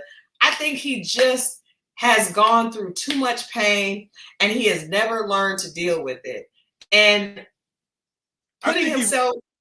I'm not giving him all that. I think he remembers some. I think at that point, I felt like he was playing. I plead the fifth type of, I don't know. I don't know. I think she was trying to embarrass him by saying he was on his knees because the other people were saying that he was acting obnoxious. That was another sign to me. The other cast members were laughing at him. They didn't want to laugh at him on camera because you could see when he would talk, some of them would just turn their heads to the side. Now, remember, he's in Denver, Colorado. very, very small African American population, right? Right. So most, and I'll just say this: white people that are racist, which we know there are a lot because of what's going on in our country right now, have very little empathy for a Black man who looks like Edmund and who has gone through the painful past that he's gone through. Do you think that he finds people around him that have empathy? Thank God he has found some that do with that white teacher, but I think the majority of people treat him like the rest of his castmates did. And for KB to sit there, to me, with the other white cast members and they're calling him obnoxious, laughing at him, and her, well, you are acting like that. To me, that was even a situation where she did not handle that right. Why would she? And then she said, when she told him, you're acting obnoxious, and then he gets on his knees and starts crying and says, I just love you so much. That's how he's manipulating you? He's messing up himself. He's not doing that to you. He's embarrassed. And then he said, well, he said, I wasn't on my knees. She was embarrassing him right there tonight. Why would you bring that up? And so he was like, I wasn't on my knees. And she said, yes, you were. You called me a liar. And he was like, well, maybe I don't remember. That's humiliating. It's humiliating. She put him in the corner when he said that, and he was trying to, I can see that. But the more and more we keep hearing that, like, that it becomes that's your go-to because that worked. Even little kids do that, and they know what they're doing.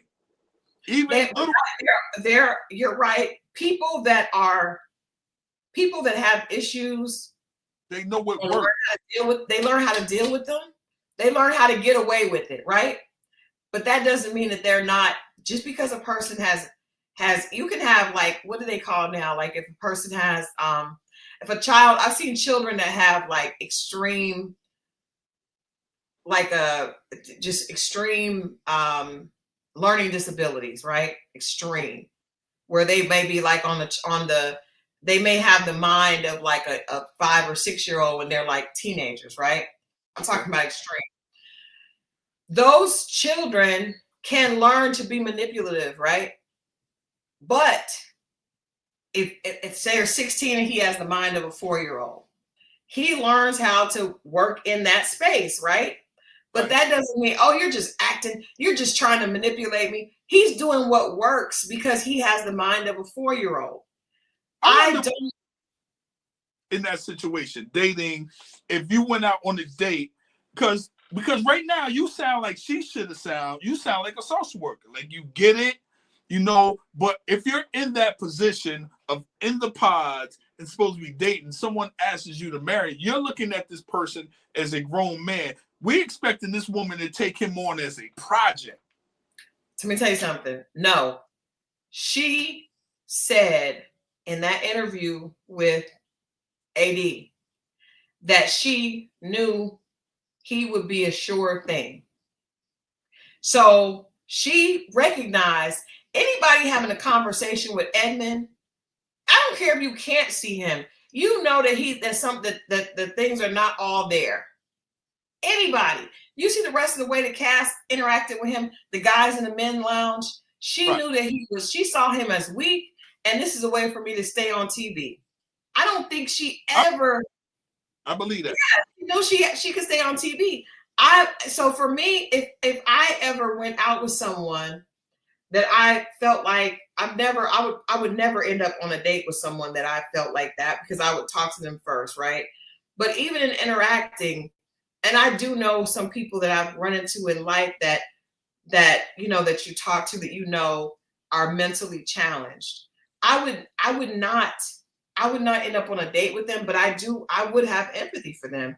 I actually have a friend that is, several friends that are just, they're mentally a little different, but I don't think trying to push them and berate them is cool at all. And I mean, but I wouldn't end up in a dating situation with them because that wouldn't work, because that doesn't work. But that's why I feel like the producer should not have put him on that show. But then I also feel like she got with him because she knew that she could manipulate the situation. If anybody was a manipulator, it was her, because he had another connection, which is surprising. And she said that she told the girl, she went and basically manipulated it to where the other girl was gone. Remember, I told you that I saw she she didn't tell the girl's name, but she went back and said that she told the girl something, and then she told Edmund something so that she could get the girl out of there. And she was laughing about it, right? Cool. Wow. So you knew that you could manipulate him and get him to choose you. And then it was irritating for her, right? She thought that she could deal with it. And it was irritating because he's not okay. He needs help. He's not okay. I don't, that bothered me because, like I said, they shouldn't have even had him on that show. And you're right. She said she called him her stepping stone. I didn't like that. But when he said tonight, he was like, I would never have even been able to get a girl like you if not for this show. It just broke my heart because he doesn't feel good.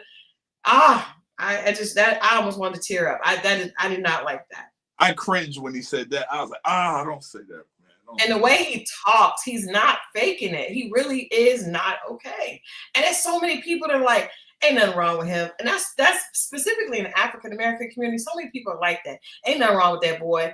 He just need to toughen up. No, that is not the answer. That man has been through severe trauma. We don't know how he was abused or neglected or the extent that went to. What we do know is it has left him in a situation where, thank God, he has been able to rise above it and overcome a lot, but he still has a lot to overcome. And I hope that this show did not put him backwards, but I can't imagine how it did not. I hope he gets the help that he needs and somebody sees that and comes in. I do have a question though. Do you think he hit? I know the fellas want to know. No, she said no. She said no. But I do want to say, damn, her mother had great advice, because this was very telling. When she said, what could she do better? And he said to her that she could be kinder. That let us know that he felt like she was mean, right? He said, you could be more kind. And then she asked her mother. And then her mother said, well, maybe you're being kind to you, but you're not. But how does he see kindness? That her mother is the real social worker. I hope we all got that. I really, really hope we all got that. Like, whatever that is to everybody. Like, when you meet people or whatever, you got to understand this coming out. But if you're getting to know someone, you have to know what kindness to, or whatever it is to them. If you want to get your point across of them feeling the way you feel, or whatever that is. That was a real right there. Yeah, I think that was my favorite thing about that segment is what her mom said. And her mom was there in the audience. You could tell that her mom genuinely cared for Edmund as a human being. Her mother, yeah. And to Aza's point, her mother knows her. Her mother knows her daughter. But I love the fact that her mother still held her accountable, which again, neither Nick nor Vanessa did. That's a good point. So that, they ended with the two of them. I really hope that they would not have someone else on the show like that. SKG says y'all can empathize with Edmund without villainizing KB. I'm not villainizing her. She actually said out of her mouth that he made her look like a angry Black woman. And I'm saying, I don't care who you are. No one can make you look like anything. No one can make you look like something that you're not.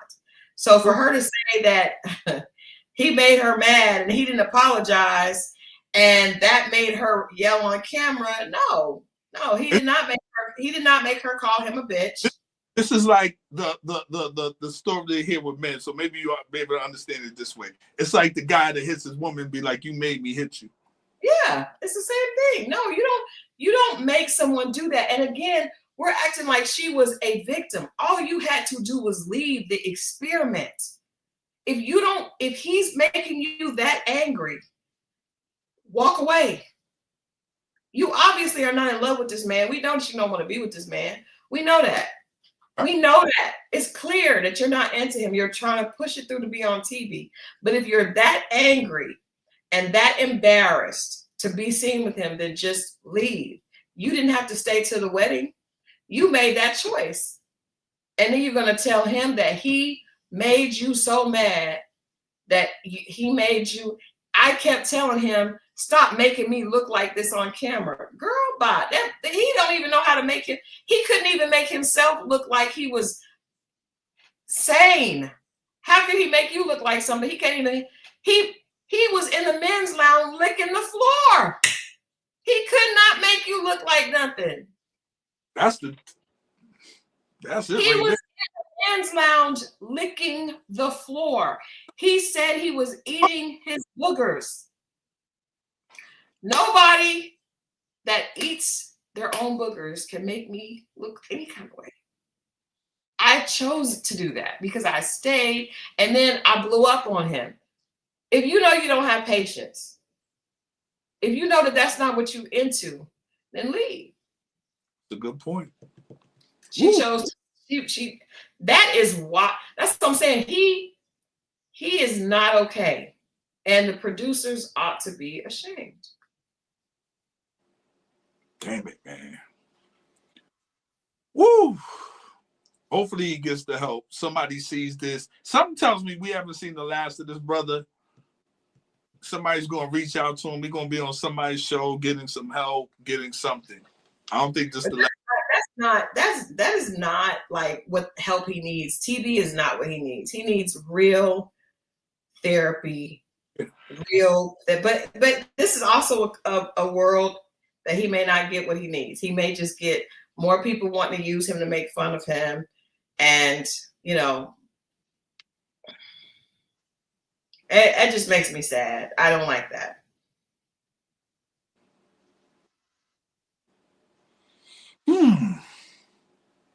I don't like it. But, you know, he signed up to be on TV and he doesn't know.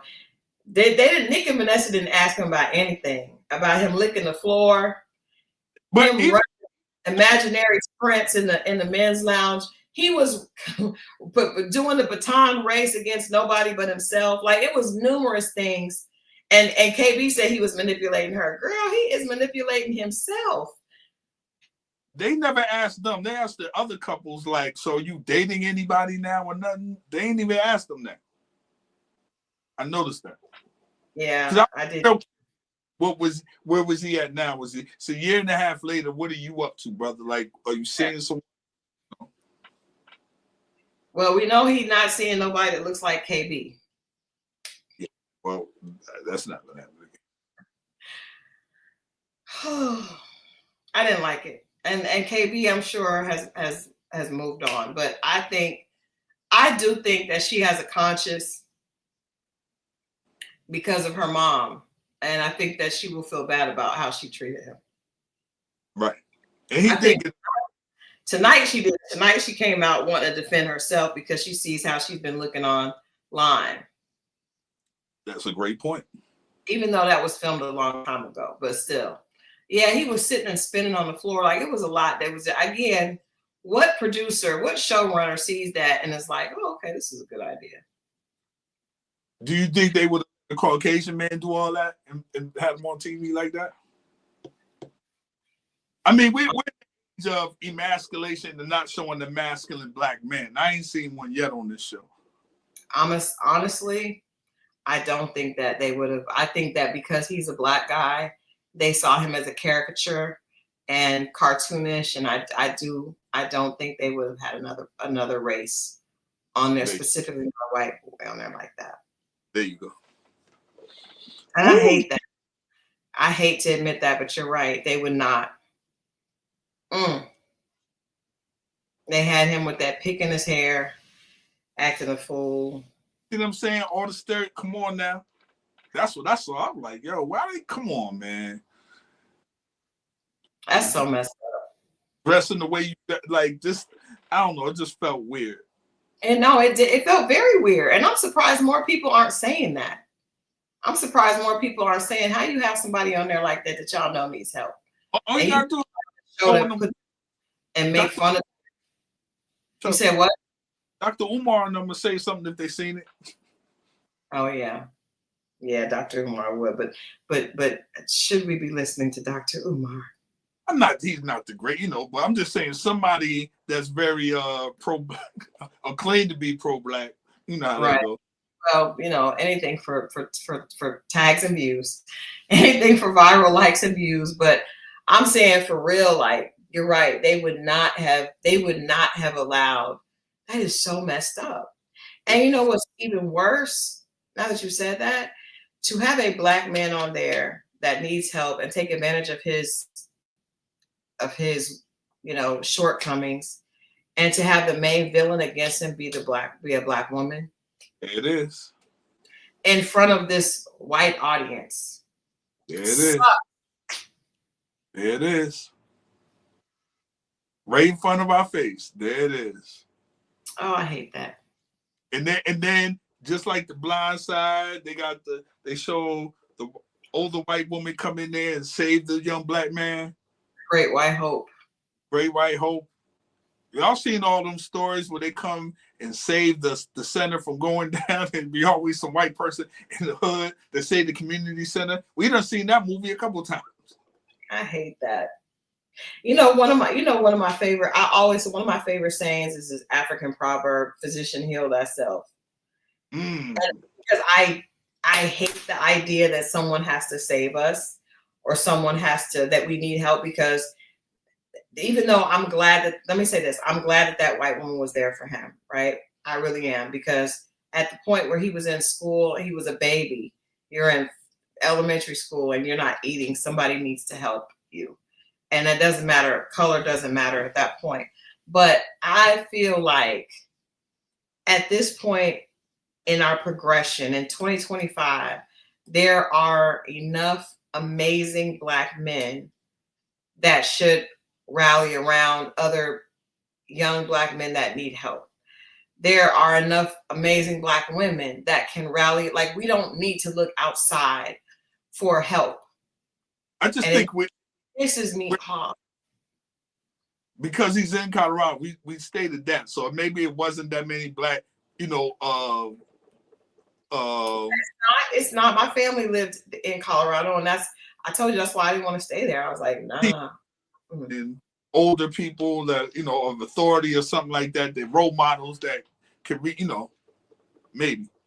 But I would say this. I really wish that our community, as opposed to making fun of people like Edmund, we would see that there's a greater issue and be more concerned. What happened to this young man that he ended up like this? How can we rally around, and how can we provide mental health support? Like, to me, most of the comments that I read online were making fun of him and saying, "Oh, he's disgusting," and da da da. And that's the majority of how most people think. Very few people have. Why is he like that? You know what I mean? Like, well, what's going on? But see, a lot of times we don't really get to see it at that age. We see it in little kids. But by the time I've seen people that weren't all together, but wind up being on drugs. And then by that time, people are just written them off. Nobody cares about you when you're an adult. That's why foster care kicks you out at a certain age. You see what I'm saying? But and I thought about that, like when kids get kicked out. So when Edmund grew up in foster care, and then at 18, they tell you, peace, be gone. You know what I mean? And thankfully, he had some people in his life that helped him, because he was able to go to college and he has a career. But just because, that's another thing, just because a person has finances does not mean that they're okay. And I guarantee you, there's stuff going on with him.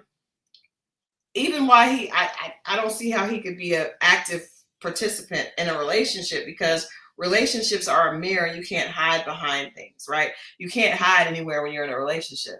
But think about all the children that grow up in those type of environments, right, and then they become adults. What happens to them? What happens to them? And then you end up dating somebody. I remember this friend of mine that's a judge. She was saying, a lot of women are dating guys, and it's like, he just don't you can't get through to him, and it's because he's a psychopath or because he is mentally not okay. He's schizophrenic. There's a lot of women out here that are dating dudes that went to the other side of the school in special ed and don't even know it, because we don't know what happened to them once high school ended. There's probably some girls too.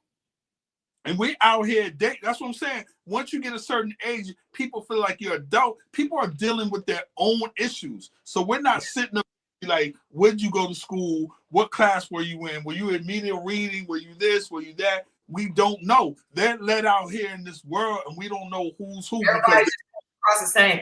And God forbid that you're attractive, because people assume attractive people are okay. But you could be attractive and still have been on the, in foster care, or not had a home, or not had parents, or not had.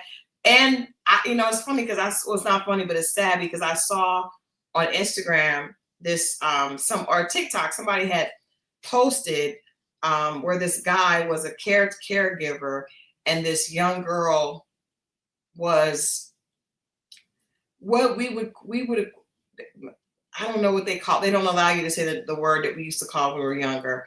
But she was not mentally mature. She probably was one of the people that had the brain of like a 4-year-old.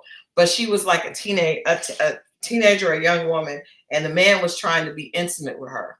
And this guy was like, "What are you doing? What are you doing?" But think about this. There's a guy that was on one of those Tyler Perry movies whose mother was mentally challenged, had that kind of problem, and she was raped by a family member. And then she ended up pregnant at 11, and they didn't understand why she was pregnant, because she had been SA'd by a family member.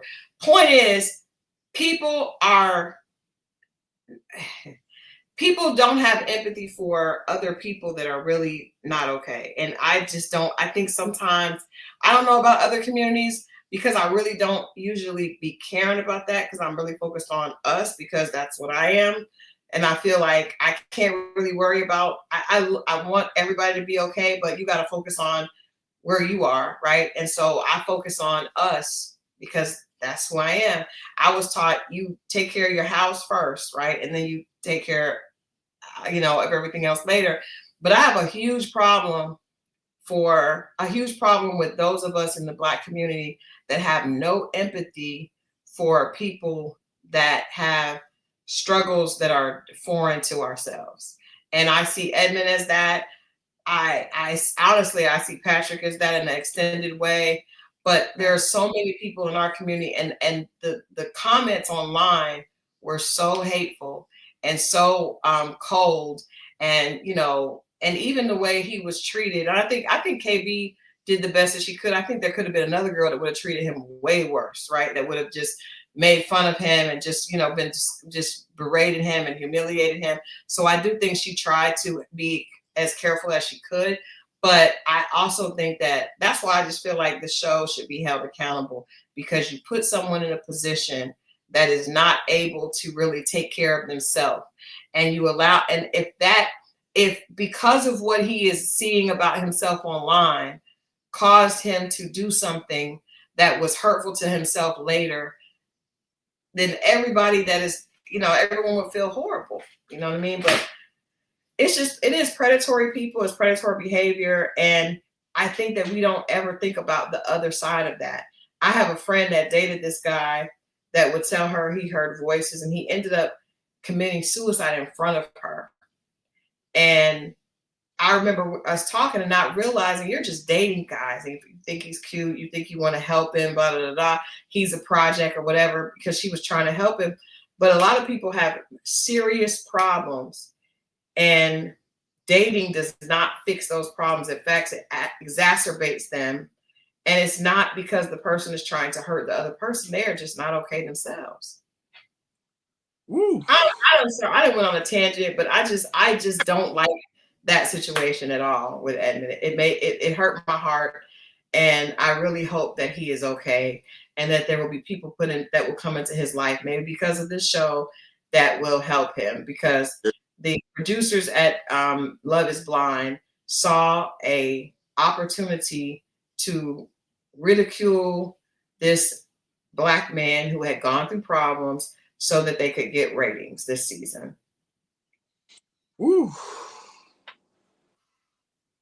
Heavy. God bless him, man.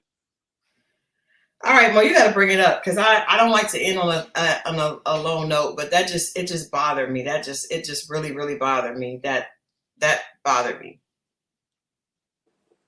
Ooh, well, next week. You tried to bring it up when you said, "Well, did he hit?" No, he didn't hit. Well, I mean, I at least he would have got, but the fact that he didn't hit further lets me know that she knew exactly what she was doing. But don't forget, everyone, November 7th, we are in Detroit. We are headed to Detroit. We are hopefully I'll be in my dress. For y'all know what it is. Ready to Love Detroit. We're there for the premiere. We are hosting. We're doing the red carpet that Saturday, watching it with the cast members. We're gonna have fun. We're going to, ask a couple things. Try to get some inside information for you guys. Things are gonna be a little tight-lipped, but we're gonna try for you. Also, while we're there in the city that Saturday, we are at a bookstore. The bookstore is called what's the name of it? Source Books. Source Books. Source Books. Mm-hmm. Source Books is a Black-owned bookstore, and you can look on. It's on the YouTube page. It's also for the address and all that. We'll have that later this week. We'll make sure we remind people that. But if you guys, you can come to both. If you want to come to the Ready to Love premiere and hang out with us in the cast, and you're in Detroit, you can email your RSVP to readytolovedetroit@gmail.com, and you can come hang out with us. It's going to be a good time. We are already, it's every one of the cast members. We are going to be interviewing them on the red carpet and then doing a game with them. After, we're going to do Q&A, and then we're going to have an after party. And then Source Books, Mo is hosting my book signing. And so we are inviting women to come out so that Mo can kind of orchestrate this conversation around Dear Alpha Female, it's not him, it's you. This is designed to help women understand men a little bit better. And, it's designed to help you attract the love that you deserve. And so we are excited. Like I said, I'm trying to fast a few days so I can get into this dress. I tried on some furs. We're just trying to do right by Detroit. We're trying to do right by Detroit. So if you're in the Columbus, Ohio area, anywhere on borderline Ohio, you're in Flint, you're in Lansing, you're in my hometown of Toledo. Come out. All those Pontiac, all those parts surrounding. Come on through. Even if you're in Canada, sneak across that bridge, that water.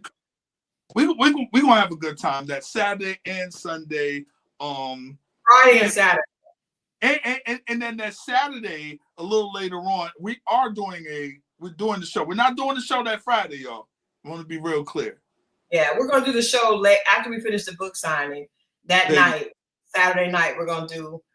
You think we'll be done? Yeah. We'll be done. We'll be done because it's at 6. So the book signing is at 6, and then we're gonna do the show at 10 that night. So after the book signing, we're gonna come back and do the show so we can let you guys know what happened. But you can also follow the YouTube channel for snips and sneak peeks and all that kind of stuff. We'll post some pictures of everything. I'm excited because we get a chance to get to know the cast this season up front. We'll also have like some of the cast members from Love and Marriage Detroit, correct? Love and Marriage Detroit, yep. Love and Marriage Detroit. So far, Shay from Ready to Love Atlanta, she's going to be there with us. It's going to be a good time. So you definitely want to stay tuned. Make sure you're subscribed to see all the behind the scenes on that. We are back here Friday. We are back here Friday. Woo, Bell Collective. Bell Collective. We will see what happens from this breakdown with Latrice and Letitia and Glenn or Glendale. All that is happening on Friday at 10 o'clock. We may have some We may have some aftermath from this reunion. I'm sure the cast are going to be talking about things. So you know how we do on Friday. We'll just kind of sum it all up. But we are super excited about going to Detroit. Make sure if you're out there, you plan to come hang out with us. Or if you have family that are there, or if you have friends that are there, encourage them to come out. We're going to be in the city, do a Detroit takeover on Friday and Saturday. What is coming up next with the Run That Back podcast?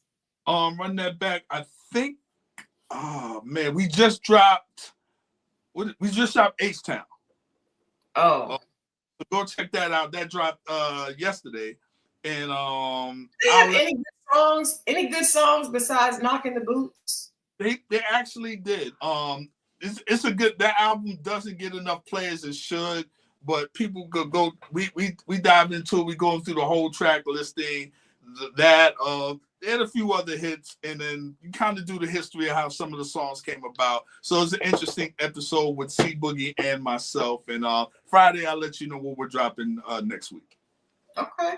Well, that sounds good. I saw, we announced that New Edition and Boys to Men are doing shows together. And then I posted yesterday that Jodeci is celebrating, I believe it's 30 years since Forever My Lady. They're going on an anniversary tour. So that's interesting. It's supposed to be all four of them. They only have a few dates right now. I know they're announcing some more, but I love the fact that R&B music, good music, is getting a revitalization.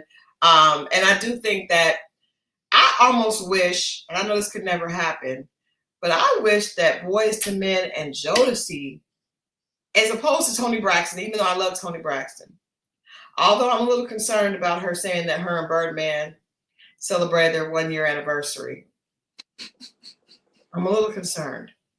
That was very odd. But can y'all imagine how amazing, because people always would pit Boys to Men and Jodeci against each other.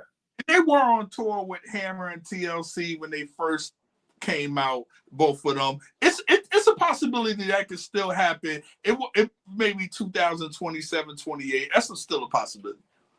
I would love to see them on that show with Boys to Men, New Edition, Boys to Men, and Jodeci. I think that would just be, that is a romantic, all the romance songs that you would need for, women would just enjoy that. But I'm good with Toni Braxton being on it. I just really hope, she said that Birdman came to her baby shower. That was strange. Yeah, I thought that was a little weird. That was very strange. People, we got that. Christal she's about to start shooting, y'all. I didn't even know it was going to be this soon, but we talked about it. But Christal movie, I just want y'all to know this. We are shooting Under the Cherry Moon. We're getting ready to, and I'm sure Mo will have a cameo. It's going to be, we're shooting right after Thanksgiving. I think we do some promo stuff before Thanksgiving, and then we actually start shooting the first week of December for our first book. So definitely be on the lookout for that. She's going to be shooting this winter, late fall, early winter shooting. So that's going to be interesting. Yeah, we're going to have some feedback from that. We're going to have some good feedback. I said we'll have some good feedback. I'm trying to twist Scorpio Moe's arm to give us a good cameo. He'll do it. We'll get him in. It'll be fun. It'll be fun. But all right, well, let's get out of here. It's a Wednesday night. We up late on a Wednesday night, but we had to for Love is Blind. We thank you guys for hanging out with us.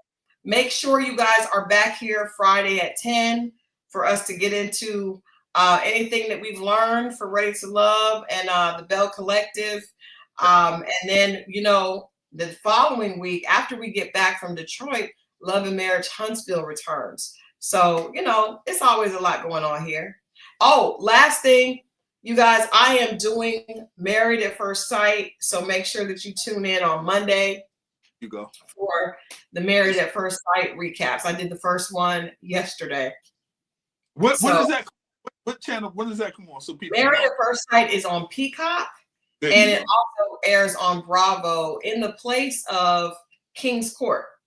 There you go. So it has that Bravo late Sunday night slot. But yeah, it's interesting. So Married at First Sight, one of the ladies that's getting married at first sight, she's like in her early 30s, and her mother is also getting married at first sight. Ew. It's interesting. It's interesting. But you guys check that out. Make sure that you tune in with me so we can walk through this season. Interestingly enough, Married at First Sight used to be on Lifetime. They did a reboot. Now it's on Peacock and also airing on Bravo. And it's totally different in how they announce the couples and everything. I'm enjoying the first couple of episodes. The way they laid the show out is a little bit different. But yeah. So it's a lot going on. Make sure you're subscribed. Before you get out of here, make sure you like this. And then Scorpio Mo and I will see you guys back here on Friday at 10 p.m. Friday, y'all. 10.